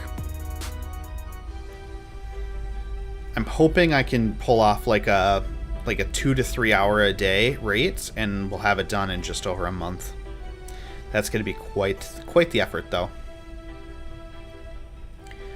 Soul Runes did technically have a use on vulnerability, stun, and these guys, which might be useful. Specifically, I'm thinking for KBD. When they do come out, I'll try to drop KBD's defense by 10% and see what I can make happen. Basically, the way I'm going to handle KVD is every time there's something that could make a difference, I'm going to try it until we get to the point where it's actually viable. Zenite Enchant Shaman, I assume you're referencing the crafting grind, the extra crafting experience. Actually, the first thing that comes out is... Oh, hold on, I got to grab a clip of this for the video. Except there's a train. Oh, we'll just have to deal. Alright, there's 20 fletching, which is notable because it allows me to fletch oak logs into the first thing I can, which is oak shortbows. But obviously we're not going to be doing that too much because I have enough experience in these arrows to be able to go far beyond, and that was kind of the strategy of approaching fletching this way. So we'll just go ahead and continue with our arrows and see where it gets us. Okay. Thank you for thank you for allowing me to pause and record that clip in the middle of streaming. The first thing that comes out, Shaman, is actually Fury in 2005. Need 90 crafting, technically 89 with a Stanker's crafting boost to get the Fury. That's going to be the biggest one. And then after that, I don't need to do anything until Zenite, which is ages away, which will be pretty nice.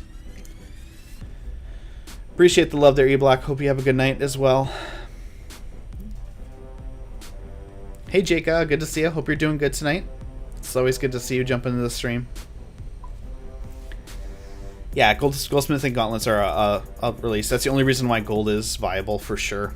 If it wasn't for that, I would probably just do iron. Shiloh Village will speed up my gold mining a lot? How so? How can I use Shiloh Village? Oh, the 8 gold rocks, right? Yeah, the 8 gold rocks and then the cart. I didn't consider that. We'll have to see. I'll have to test both locations. That's a good one. Oh, gotcha, Shaman. Well, either way. It is kind of notable. These spells are kind of notable. Like 10% is a pretty big... That's like 20 defense levels from KBD, which is kind of a big deal. Oh, also Gratz Killer on 500k XP. I can't technically use the oak logs on shafts, Samuel.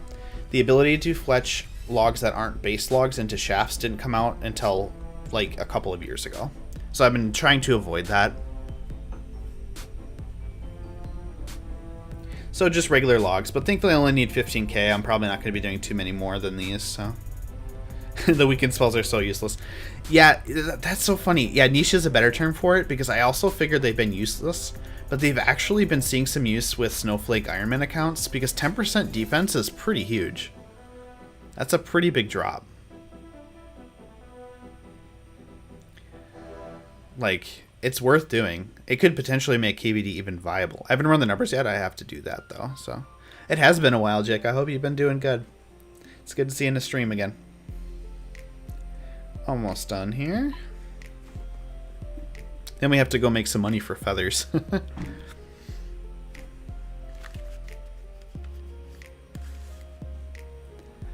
I started the series in straight up January 4th, 2001, Michael. So I literally started from the very first day RuneScape was released, or first month more accurately, because I included like Alcared, and Alcared wasn't released on the first day. If you're wondering what like real year it was, I actually started the series this year. I think I started it in February. So it's been just over half a year now. And at the rate we're going, we'll be caught up to modern era in 10 years. Yeah, my north of Brimhaven, that is actually a good idea. Not only that, but there's a gold ore spawn there. So that literally would probably speed it up quite a bit. Frustratingly, I bet that gold ore, if it winds up being fastest to mine there, I bet that gold ore spawn would be faster just to pick up in World Hop, but I'm not going to want to do that. I want the mining experience anyway. Oh, actually I need it because I have to mine the rune ore. Yeah, it kind of doesn't matter. Whoa, too many arrow shafts. Okay. Okay, I went a little bit too far beyond, but there is 15,000 arrow shafts. So next, of course, we need feathers to attach onto these guys. But I do not have enough money to afford 15,000 feathers. So this is a problem. But I can go ahead and try to use some of these unstrung signal. Yeah. I can go ahead and try to use some of these unstrung symbols to sell to the general store and make some of that money back. But I'm not going to make the mistake that I made once before and note them. I have to transport them individually to the general store. So let's do that next. The good news is I know exactly what I'm going to do. Oh man, I need a lot of clips today. It's kind of cool. Kind of get to see how it looks in the background, right? I don't know.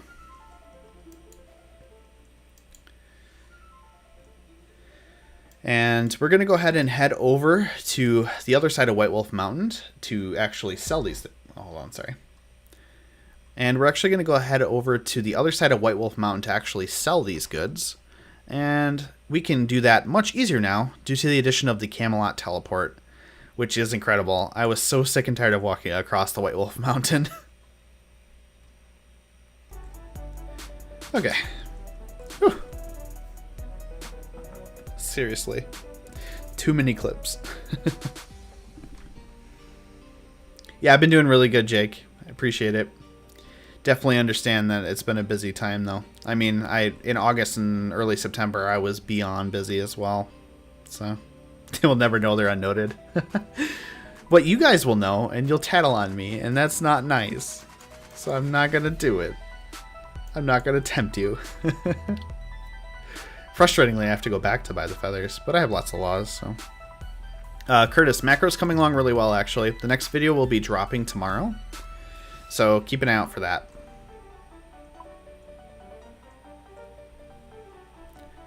It's been going pretty good. I'm definitely getting a little burnt out on it again, though. So I'll probably take a break again for a little while. 900, yeah, it shouldn't be too many. I just need like 15k cash. Go offline, wink, wink. Good to see you, 1211. Have a good night. Thanks for joining the stream.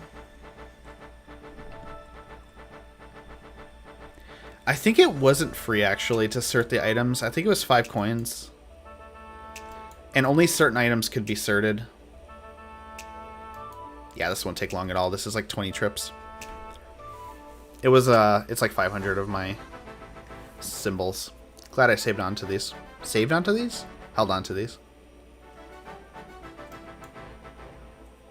I think it was a few coins, but yeah, only certain items could be certed. This was not one of them. The other problem about certing is it's not like you could just like say, hey, turn all of these into notes. You literally had to run individual inventories of the item to the certers to turn them into certs. So it was literally only useful for trading. That's it. Yeah. Not super interesting. For this account, anyway. That's why I haven't explored it too much. I probably will mention it at some point, though, just because it was a really notable part of RuneScape's history. No, they give less experience, Monster Hunter Lancer? No. I'll have to consider what to do with that. Though I think that would typically fall under the changed or buffed content exception. So I think I would, just off the top of my head, allow it. But it's definitely going to be a big exception, because that reduces it by like almost half. That's a lot less gold. It's going to take a while, Curtis, to get there. Specifically because after Macroefficient is over, I have an idea for another series that's probably going to take like a month or so. Like a mini series. But after that, yes. Raids and stuff, that'll be fun. For sure. Hey Ian, good to see you. Hope you're doing good. I don't want to bot it though. That wouldn't be good. It's not very notable. Seriously. It's nice and fast. Jeez, were they permanent? I thought you could change them. I thought they were permanent at first, but they added the ability to change them shortly thereafter. See, just when you think that your 10 hours of wiki crawling have shown you all of the info that you need, there's other info to still be learned. I don't think that's a big deal though, Monster Hunter, because I don't think I'll... Oh, shoot, that's right. I need the... Dang it. Oh, yeah, that's right.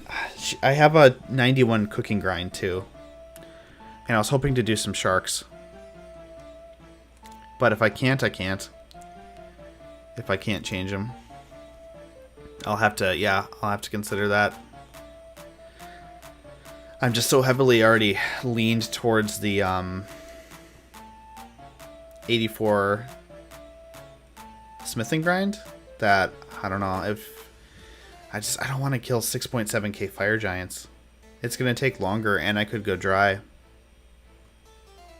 I do know about the RS Classic Wiki. I usually glance at it for specific items when I'm curious, and that's not one I've glanced at for that item yet anyway. Usually it's like, I kind of expect, if it doesn't seem like it's changed, I won't verify, but if it's like, oh, did this really exist? I'll have a closer look. I could hop worlds to get more money, Rage Giant. Yeah, why don't we do that? It's not a ton more money though. Let's see, how much money do I get if I sell just a straight inventory to Arene? So I get 540, and I guess I was getting almost double. I was getting like 860. We could do it. I'm also not super concerned about it though. I really was just holding on to these for a time like this. But it will speed this up, so.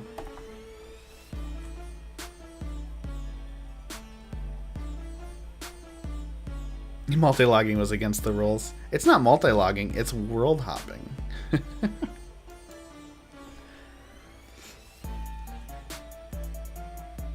Yeah.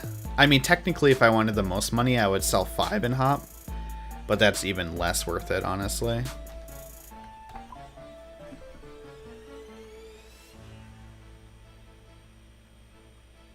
Yeah, we can hop between inventories, though, because it will save time.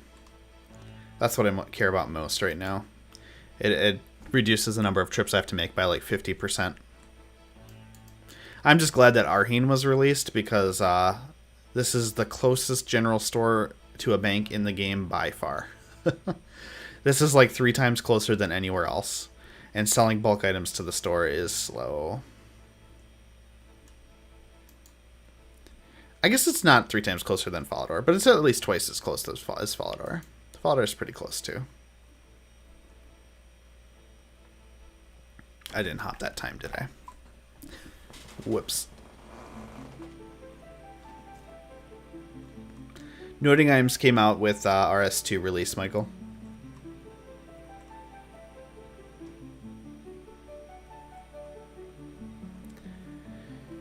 So March of 2004 is technically when the beta closed and the full game opened.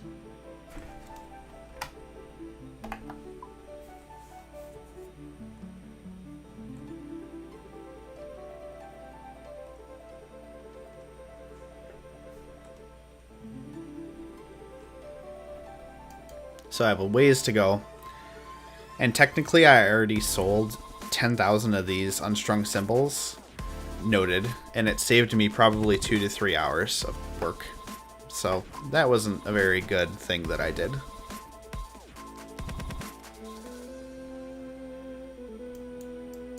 World hopped way too soon. The other thing about doing this many world hops is it's a little dubious because there was technically only 8 servers around this time. I've kind of just said I'm going to stop tracking world hops because it's annoying. But technically this is the kind of thing that falls in a gray area. Asking people for the res on RS2 beta. Oh geez, that must have been an interesting time. Because it was fully temporary, right? So they could just give it to you. And it's no harm to them.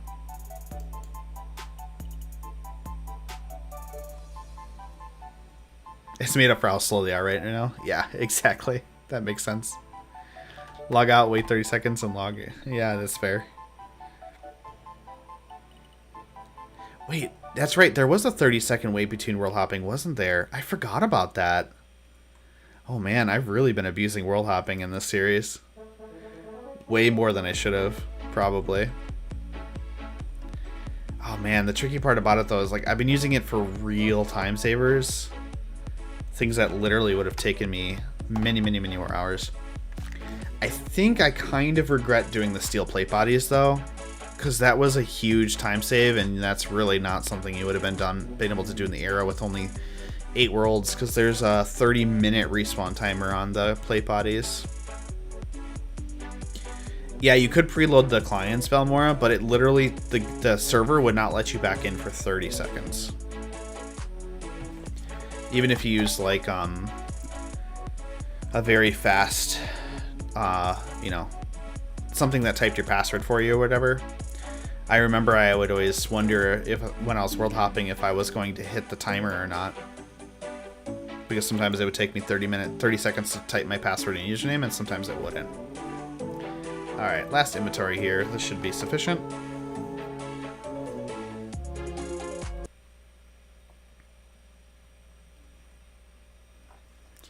Alright, thankfully our friend Arhine was released here in Catherby, and he's really close to the bank, so selling these unstrung symbols was very easy. And with this 16k, we should have enough money to buy all of our feathers, so let's do that next.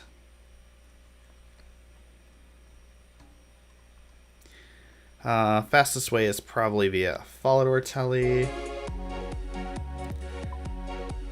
This fishing shop doesn't sell feathers.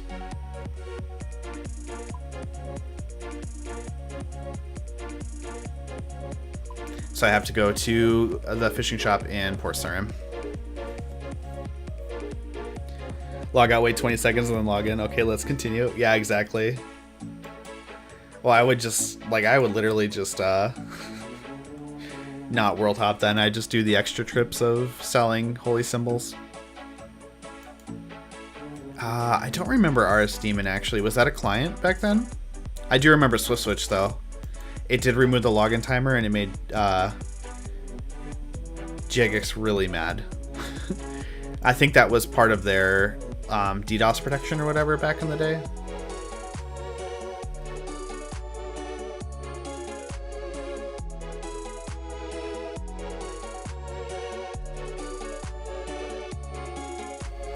They never really built the game with world hopping in mind though, so I don't super blame them.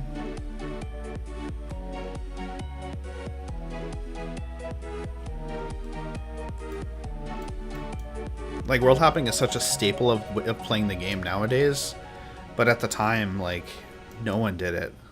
You just sucked it up and you competed for your 3 Iron Rocks with 16 people.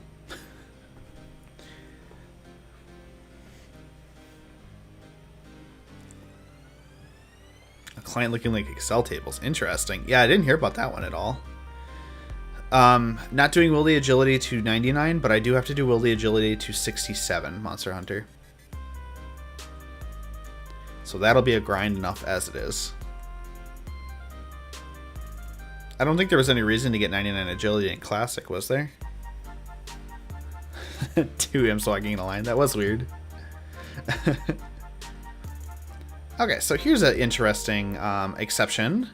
It seems like I need to call this out in the next video because a lot of people don't seem to understand how the UI exception works. So I'll explain it here too. Basically, I can buy these feather packs because all it does is it reduces the time that I have to spend in this shop window, whereby I didn't buy the Eye of Newt packs because it actually gave me banknotes and made me not have to do a bunch of trips to get a lot. So like this, all this does is prevent me just sitting here and buying like 10 at a time from the regular stack. So it's not, it's a quality of life UI upgrade entirely, so it's not worth making a fuss over, basically. So that's why I'm able to buy the feather packs. And yeah, I remember they restock very fast, so you can save a good amount of money by doing this.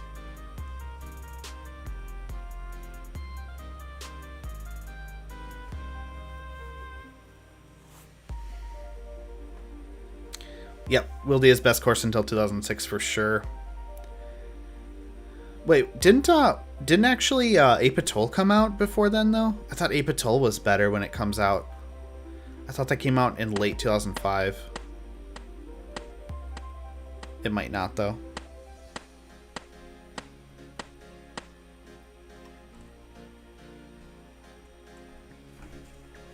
Competing for Addior? Oh my god. Why were you competing with Addior with an Addy pick? At 70 mining, couldn't you afford a rune pick? That sounds horrible, though. Agility is fast. Wait, agility is fast in RSC? I thought it was slow. I mean, I know you can just like super AFK it because you just can click on the walls in the barbarian course, and then just go forever. But yeah, 67 agility is Slayer and the Twisted though. That's going to be a nice unlock for the account, and that's going to be the second big Herblore grind for the account. Hey, Rye Guy, good to see you. Hope you're doing pretty good tonight. Kill 10,000 chickens? Absolutely. 1K chicken. Yeah.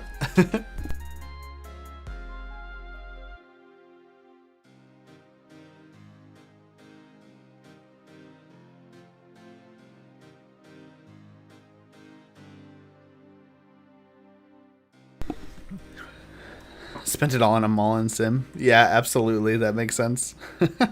Hey, Dakota. Good to see you. Hope you're doing good as well tonight. Thanks for joining the stream. Just doing some pretty chill time traveler progress stuff. Pretty much just fletching.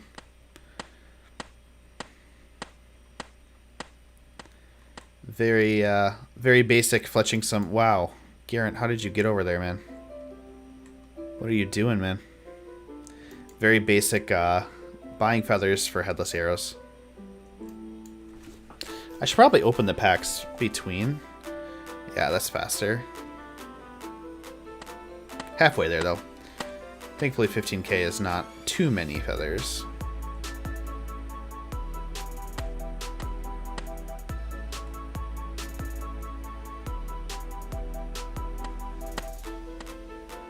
And I will have some money left too, which is nice.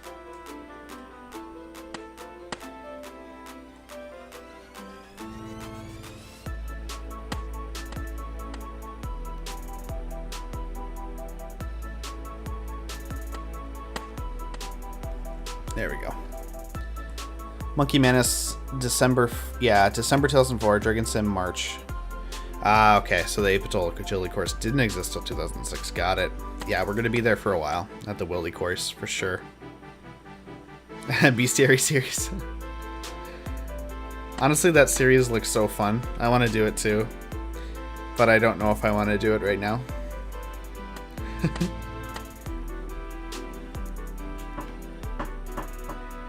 Old info about RS client, expired download link. Oh, dang it.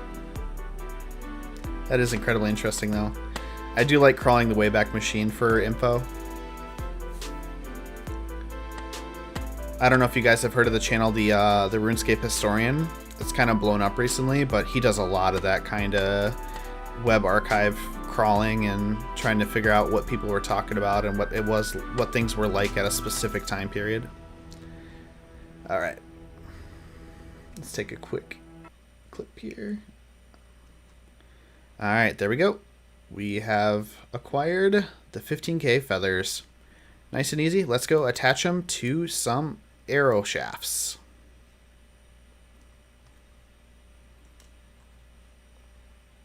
I'm just realizing I probably should have brought a teleport because now I have to walk all the way back to Falador. Oh, jeez. Yeah, he does have some awesome videos, Michael. Wow, that is a lot of experience, Monster Hunter. That's really fast for RS Classic skill for sure. That's awesome. Packs are so cool, Valmora. It does kind of revolutionize the way the game is played in some ways, though. Because there was a time where it was like very profitable to buy very limited chop stock. Because, there was only 1,000 feathers in there. You could sell them for a little bit more. But now that there's basically infinite feathers, they're basically pegged to that price. But also, I feel like it was a very big, a very good idea. For sure. Hey, congrats on your first green cash stack, Samuel. Sorry you had to put it right into Kingdom Management, though. Drainer Bank was added late 2001, so yeah, I technically could have gone there, so... Hey Dakota, I think you just missed my explanation. So basically the reason I allowed feather packs was because they only give me the stackable item I was going to buy anyway. So really what happened is all I did was just like the time spent in the shop window was decreased, but I didn't actually have to leave the shop at all. Whereas with Eye of Newts, if I was going to buy an Eye of Newt pack, it changes the way I buy that good in a huge way because I don't have to do a lot of separate trips to and from the store. I could just do one trip and I'm done. It literally removes like an hour of trekking back and forth to buy the ingredient, right? Whereas with feathers, all I was just going to do was sit there and buy from the single stock, or I could just buy the packs and get it done faster. And it's only a UI quality of life upgrade, and that's kind of the group that I put it in. I actually should probably explain this better in the next episode, or probably when this episode comes out with March. So that's kind of my justification for that. Anyway, also the I have new packs give banknotes, which didn't exist. Exactly that. Yeah, Monster Hunter. Basically, that's it. I do buy packs for feathers, runes, or anything stackable. I don't buy packs for anything else. Banknotes don't exist at this time, Dakota. And generally speaking, even when banknotes do exist, I'm still going to avoid buying packs for non-stackable items because I still, I would technically still have to do many trips to and from. It's a lot. Hey, Nori, good to see you. Hope you're doing well. All right, let's get some feathers on these arrow shafts. I wonder if there's anything I could do while what could I do while I'm fletching these? I don't think there's anything I need to do. Oh, you know what I can do? I can buy I can buy yeah. I can buy water-filled vials. I'll always need some more of those. Well, vials. I can buy vials.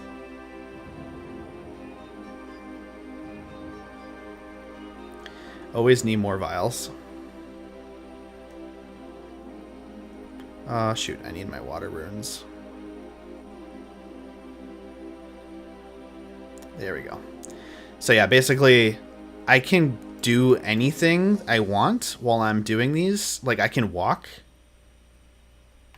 anywhere I want while I'm fletching these. So, like, it wouldn't make sense for me to sit in the bank and just fletch these. So I should do something productive. I can't, like, chop trees while I'm doing it, but I can walk to and from the herblore shop to buy supplies. So I'm going to do that. So, woodcutting does take so long.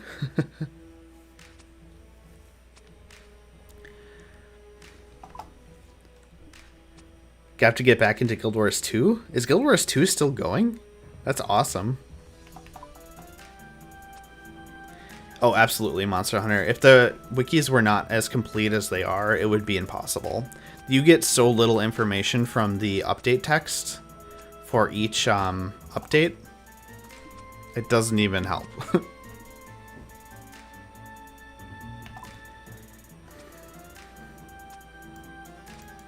Look at, I'm bringing the macro efficient mindset to the time traveler account here.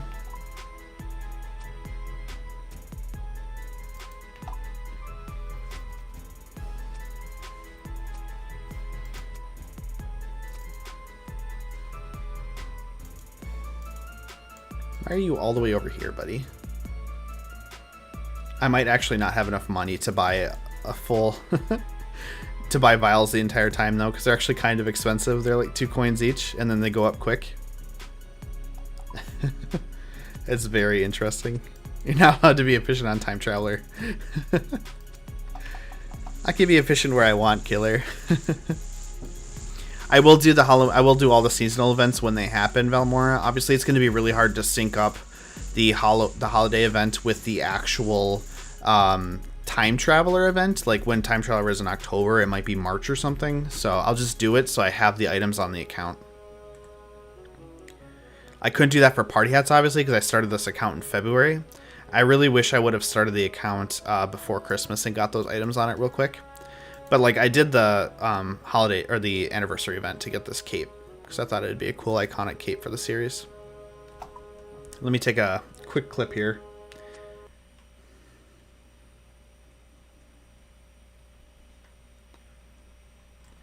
So of course I could just fletch these anywhere in any bank, but in order to maintain maximum efficiency, I figured I'd just go ahead and get a couple more water-filled vials while I just have the need to fletch these anyway, since I can walk and fletch at the same time. Yeah, there we go.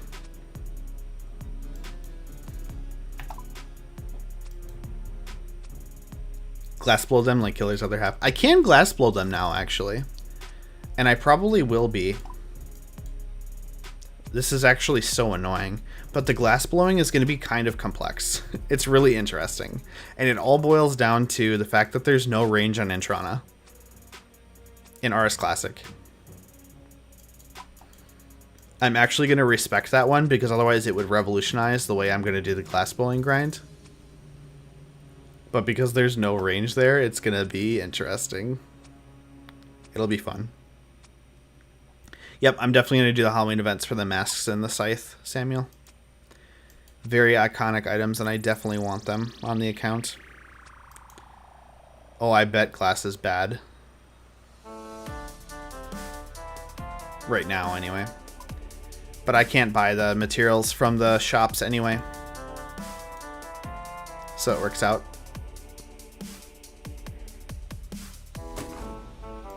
Mouse decided to stop working for a second there. An hour just to get 100 soda and sand. Wow. Gathering seaweed now not be a better loop than vials then. Wow, this... Is this still OSR beats? It is. Wow, this one hits hard. Possible killer. The problem is I I don't really... it's so tricky. I wasn't planning on banking any glass blowing supplies, basically, with the way it's working. It wouldn't hurt, though. The other problem is I can't actually fletch these while I'm picking up the seaweed, which is going to take a while. I'm going to stick with the vials for now.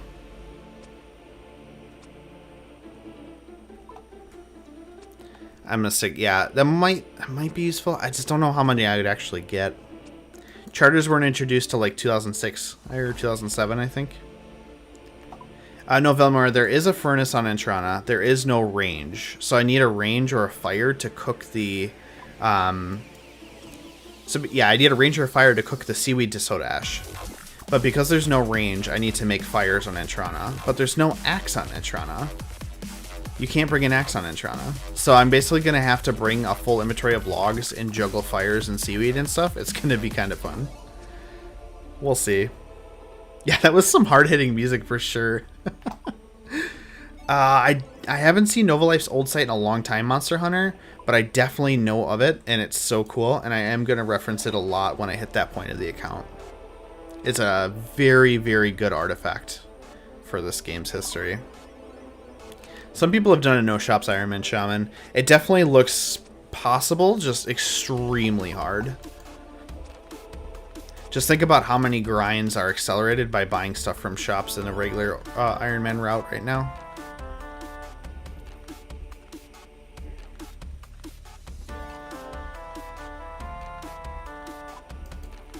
It is, it's a lot. Once you actually break it down, it's a lot. Like, the first thing you do is get your 10k and buy runes from the maid shop. Can't do that. I can get one from the zombie Nori, but I need to be on the surface of Entrana. There's no way back up from the dungeon. The only way is through the wilderness.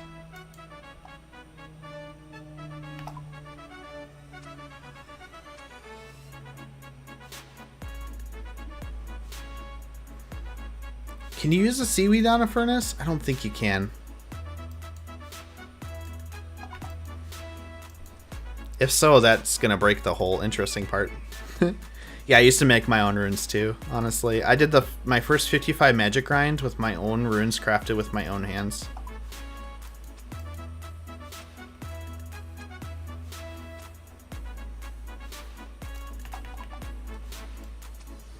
Mind and air runes both. It got me up to like 45 rune crafting though, so that was pretty cool. I could craft natures, which was decent enough money back then. I also had like over 10,000 extra fire strikes at the end. I crafted way too many runes because I calculated it based on the base experience and not the experience plus the average damage. That was too much for my 13-year-old brain to handle.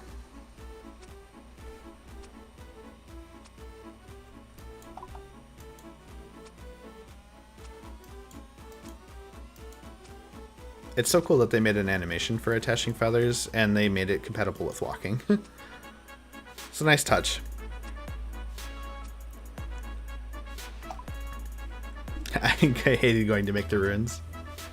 Yeah, I feel like a lot of people didn't train magic just because they weren't sure how to do it efficiently. Or thought spending a crap ton of money buying runes from some merchant.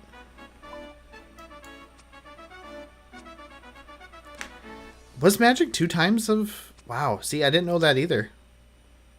There's so many changes between Ars Classic and RuneScape 2 that's... like, it's almost too many to address properly.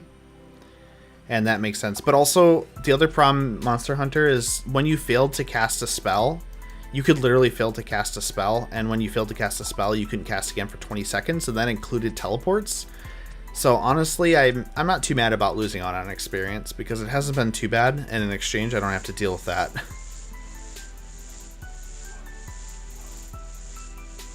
Runes crafting was one of the biggest moneymakers back then too, Curtis. It just... none of us had the patience for it.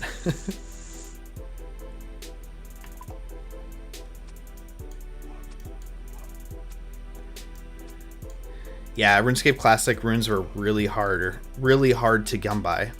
You either had to buy them from shops which had really limited stock, or you had to get them as monster drops. So actually, to some extent, me abusing rune packs and fully stocked shops is something that you probably wouldn't have been able to do back then either. But it's a gray area for sure, because like I'm sure if nobody else was playing RuneScape Classic, you could get enough runes from the shops.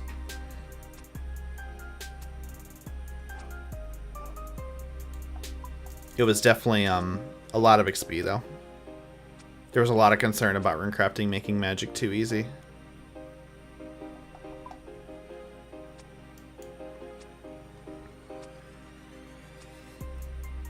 I feel like I should have no problem hitting 30 with these guys. Yeah, Dark Wizards were pretty good for runes. I'm technically going to have to kill some for a blood rune at the end of this month because wave spells are released and I need to cast one. It's only 1 in 64 though, so I'm not too worried about it. It's pretty fast. I was just going to pick it up from the ground out on the demonic ruins, but I found a really detailed RuneScape Classic map that details all the item spawns, and it's not on there, so I'm going to assume it's not there. Plus, it's also not on the wiki for the Blood Rune too. It seems like the only way to get Blood Runes in Classic were monster drops, which is very slow, needless to say. Alright, I'm going to world hop after this inventory because I need to make sure I save some money because I am super broke. I'll be getting a lot of money at the end of this month though, because I'm going to have a lot of strung yew longbows to sell. I haven't calculated how many though. I should do that.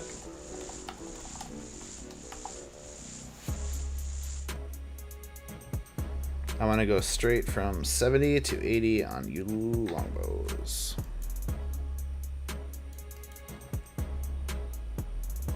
Well, I'm probably also going to be holding on to quite a few of them for high alching in the future or selling for more money.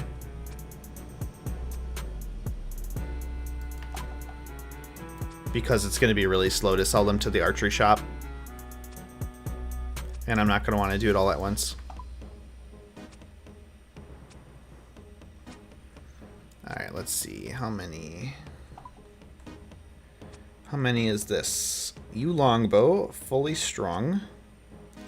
8,323. That's not too bad. I could do that. That's like the classic Bodhi grind, actually. One thing he did at the beginning of One Man Army was chop 10,000 yews and fletch and string and sell them all. It's literally going to be like, if I can get full price for them all, it's going to be like 7 mil. Probably more like 6 because I'm not going to 10k, but it's going to be pretty much all the money I need for Classic. It's going to be pretty set for a while on money, which would be great.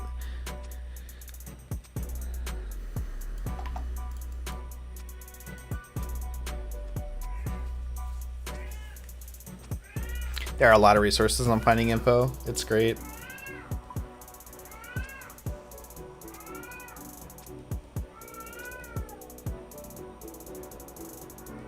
Not every single version, Michael. I think technically there are some versions that don't exist. I'll buy these and then I'll world hop.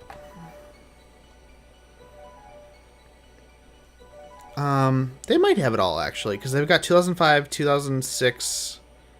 Oh, I guess I don't know what I'm doing. I world hopped now. Okay. 2005, 2006, 2007, and then they have 2008 and 2011. Yeah, I think they have them all, actually. I think that's true. That would be pretty cool, Monster Hunter, but I feel like it's not possible. Because it, the models aren't in the game anymore. And I feel like a plugin that replaced models would be too risky in regards to being detected as a bot program. Like the RuneLite HD program does adjust textures though, so maybe it's possible. It would be pretty cool though.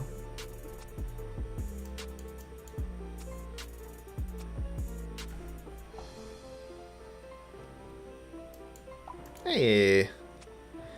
Thank you, Big Sad. If you're in the stream.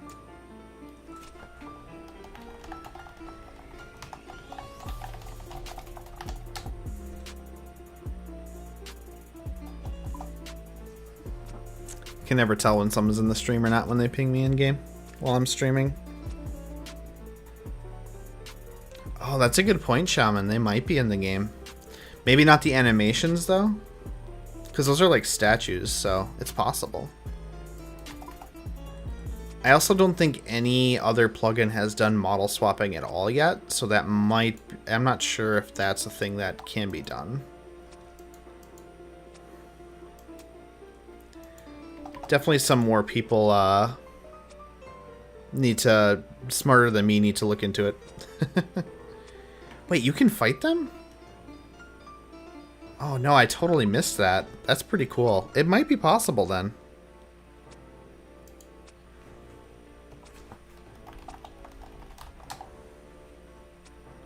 Whoops. You just saw some of my terminal. It's nothing bad. It's just work stuff. I forgot to close it.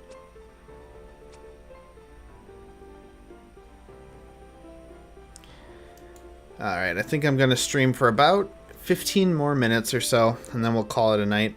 It's getting kind of late here. Don't like to push it too much past 11. Don't think it's going to be quite enough time to finish these arrows.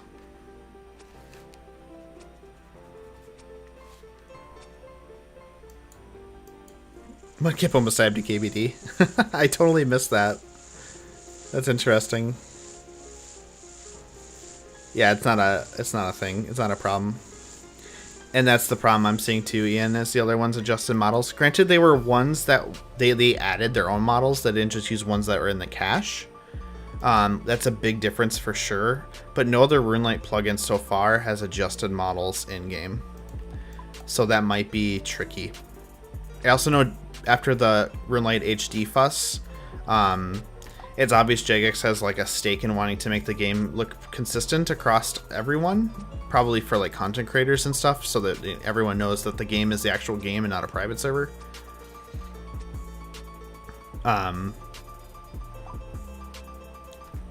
So I don't know. I feel like that's just not going to work out.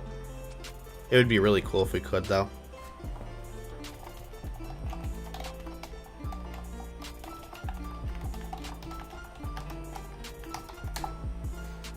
I'm not on Linux, actually. I'm on Mac. I am a Mac heathen. It makes it a little bit more difficult to play and stream and stuff, but it's been really nice for video editing. Oh yeah, we're gonna smash this 30 fletching requirement for these steel arrowheads. I think I should eventually hit I think I should hit 50 proper on these rather. Jeez, can't talk again. Rage Giant, I don't know when I'll finish it actually. I'm gonna be pretty busy tomorrow. And I don't think I'm gonna be able to play it all really. I've got a lot going on. I've got a family friend is shadowing me tomorrow for work. And then I've got to go on pretty extensive shopping trips to stock up on like a ton of stuff. So it's gonna be a busy day. So probably sometime over the weekend.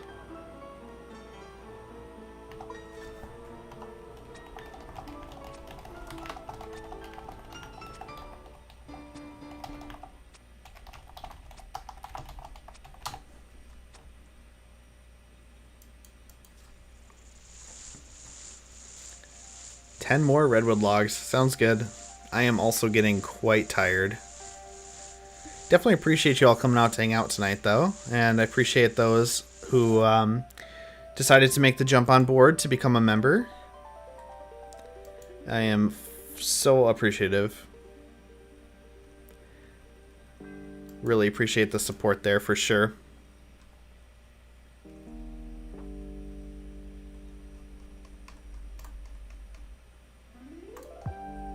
An animated lunch coming in with the $10 earlier tonight too. That was so awesome.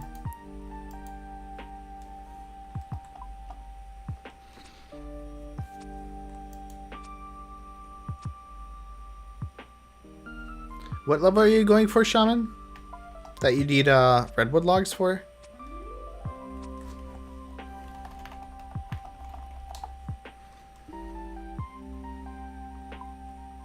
Oh, 99. Okay, that makes sense. I was trying to think of woodcutting requirements over level 90, and I was like, I don't know of any. And there you go.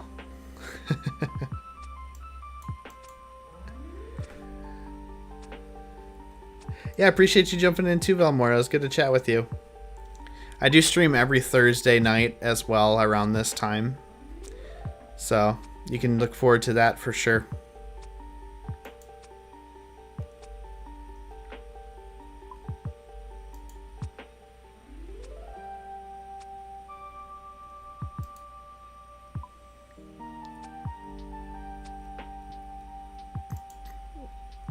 Planning to max the account.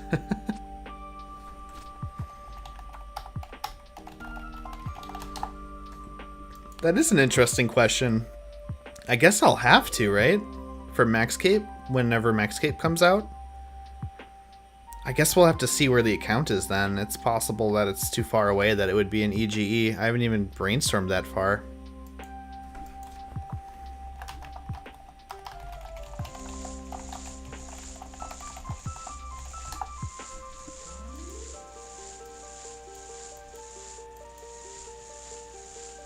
Maxcape EGE, yeah. It's gonna depend on what the account is like.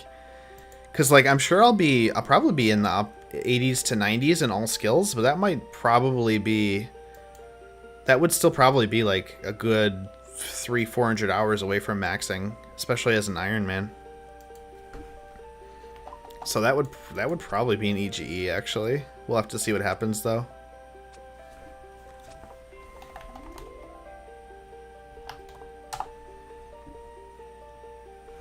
We'll really interested to see what we are. I am going to train some pre-Abyssal RC. Probably only to 44 though, because when runecrafting was first released, that was the highest rune you could craft, I believe. Law runes weren't craftable until Troll Stronghold. I'll probably try to at least keep up with the requirement of the highest level rune, and then when Abyss comes out, I'll get 75 for the giant pouch. Like, I'll try to do enough rune crafting that it seems like I've experienced it, quote unquote, and I've gotten some benefit from it. But there's really no goal to go for. I could technically go for multiple runes, but also means I'd have to get 91 rune crafting right when rune crafting comes out, which is like, ugh, I don't feel like doing that. And I could just buy natures as well, so. Appreciate you hanging out, Michael. It was good to see you tonight, and thanks again for joining the channel. Cheers to you as well. That's not too bad. 23 hours with mining, yes. That's not too bad at all. That seems like a pretty healthy grind for a rune crafting episode. I think the only requirement of the Maxcape is literally 99 in all skills, Swastika. And there was no new skills that have come out. So if new skills do come out, I will not be able to get it. Because I'm not going to max a skill that's not released yet. It's also just like all the skill capes combined, so it's not like it's a huge benefit. It's just a convenience, so. Also good to see you, Wasika. Appreciate you hanging out, Shaman. Good to see you tonight. Have a good night.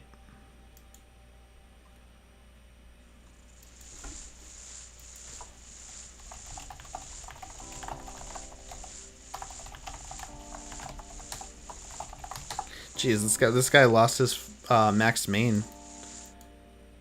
That sucks. Probably to authenticator or two-factor on an email.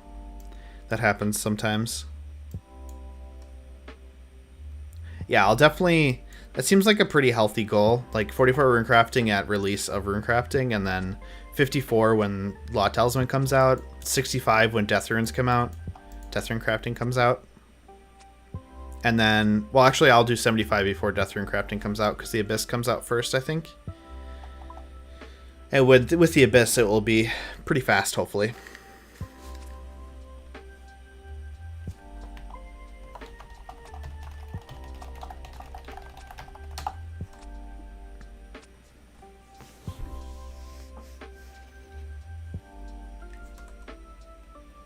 It's definitely still going to be a grind. Probably like 100 hours or something for that, though.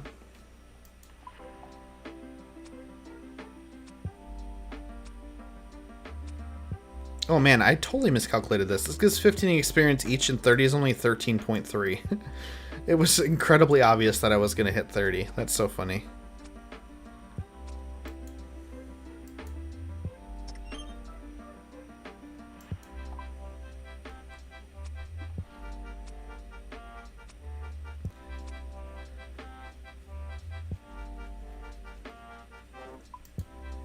I don't know why I was worried about actually hitting 30. I thought I'd have to potentially do a couple of willow bows.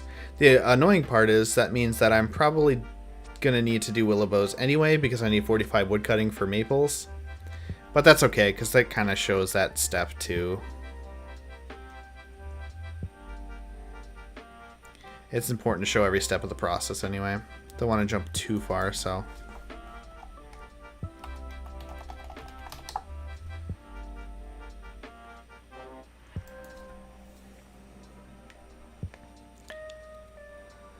Ooh, that sucks, Wasaka. I'm sorry to hear that happened to your sister. Yeah, it's brutal. Some places will let you remove the two-factor rather if you like prove your identity, but not every place. Jagex I know is if you get onto the account anyway, it's really easy to remove the authenticator, but if you can't get onto the account at all, I know Jagex is really bad about it. Google is pretty good about it, but they require in like real world identification. You basically have to send them identification, which can be tricky, especially if you haven't set up your account properly for Gmail. All their services I know can be hit and miss. It's amazing how much of our digital convenience and security has been tied specifically to the phones.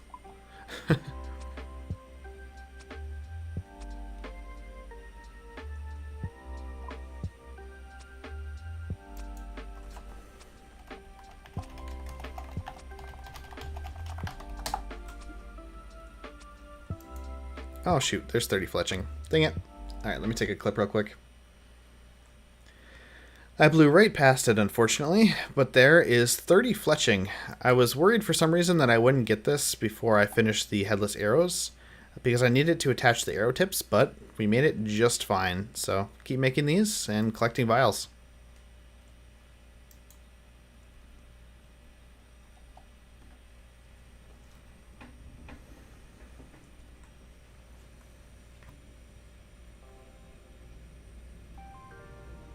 Four days to mana review your case. Ouch.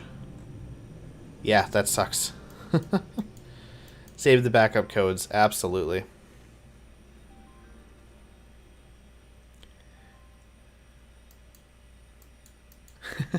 Getting a lot of messages tonight. That's pretty cool. Alright, we'll do... I'm pretty tired, so let's do one more inventory and then I'll call it. Gonna have to finish this fletching off stream. These arrows fletching. Pretty good progress tonight, though. Finished up the woodcutting grind, fletched all the arrow shafts, got all the feathers, attached all the feathers, and now we're going to store away all this until I can finish it later. Yeah, actually I do. It should be linked in the description, Monster Hunter. We've got a Discord that we've been running for a while. It's doing pretty good. So I recommend joining that. There's a channel in there called Time Traveler. That's where I've been putting all my game theory for this account. It should be linked below. If it doesn't work, let me know, though.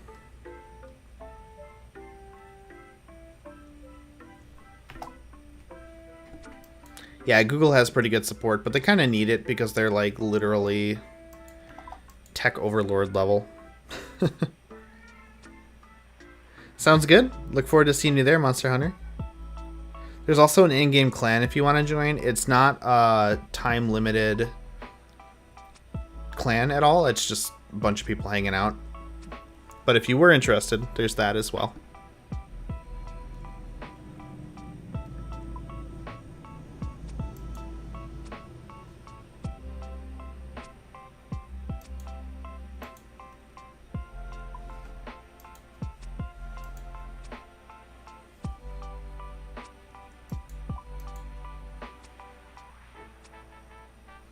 This reminds me, I gotta start doing this on macro efficient too. Fletching and walking and running places. I need to get the 60 fletching requirement fairly soon. I've already finished the magic requirement on that account for the quest cape. But at least making headless arrows is a profit, which is pretty nice. Yeah, they're already 4 coins each. It's 100 coins per inventory now. Never thought I would say I'm having trouble affording vials.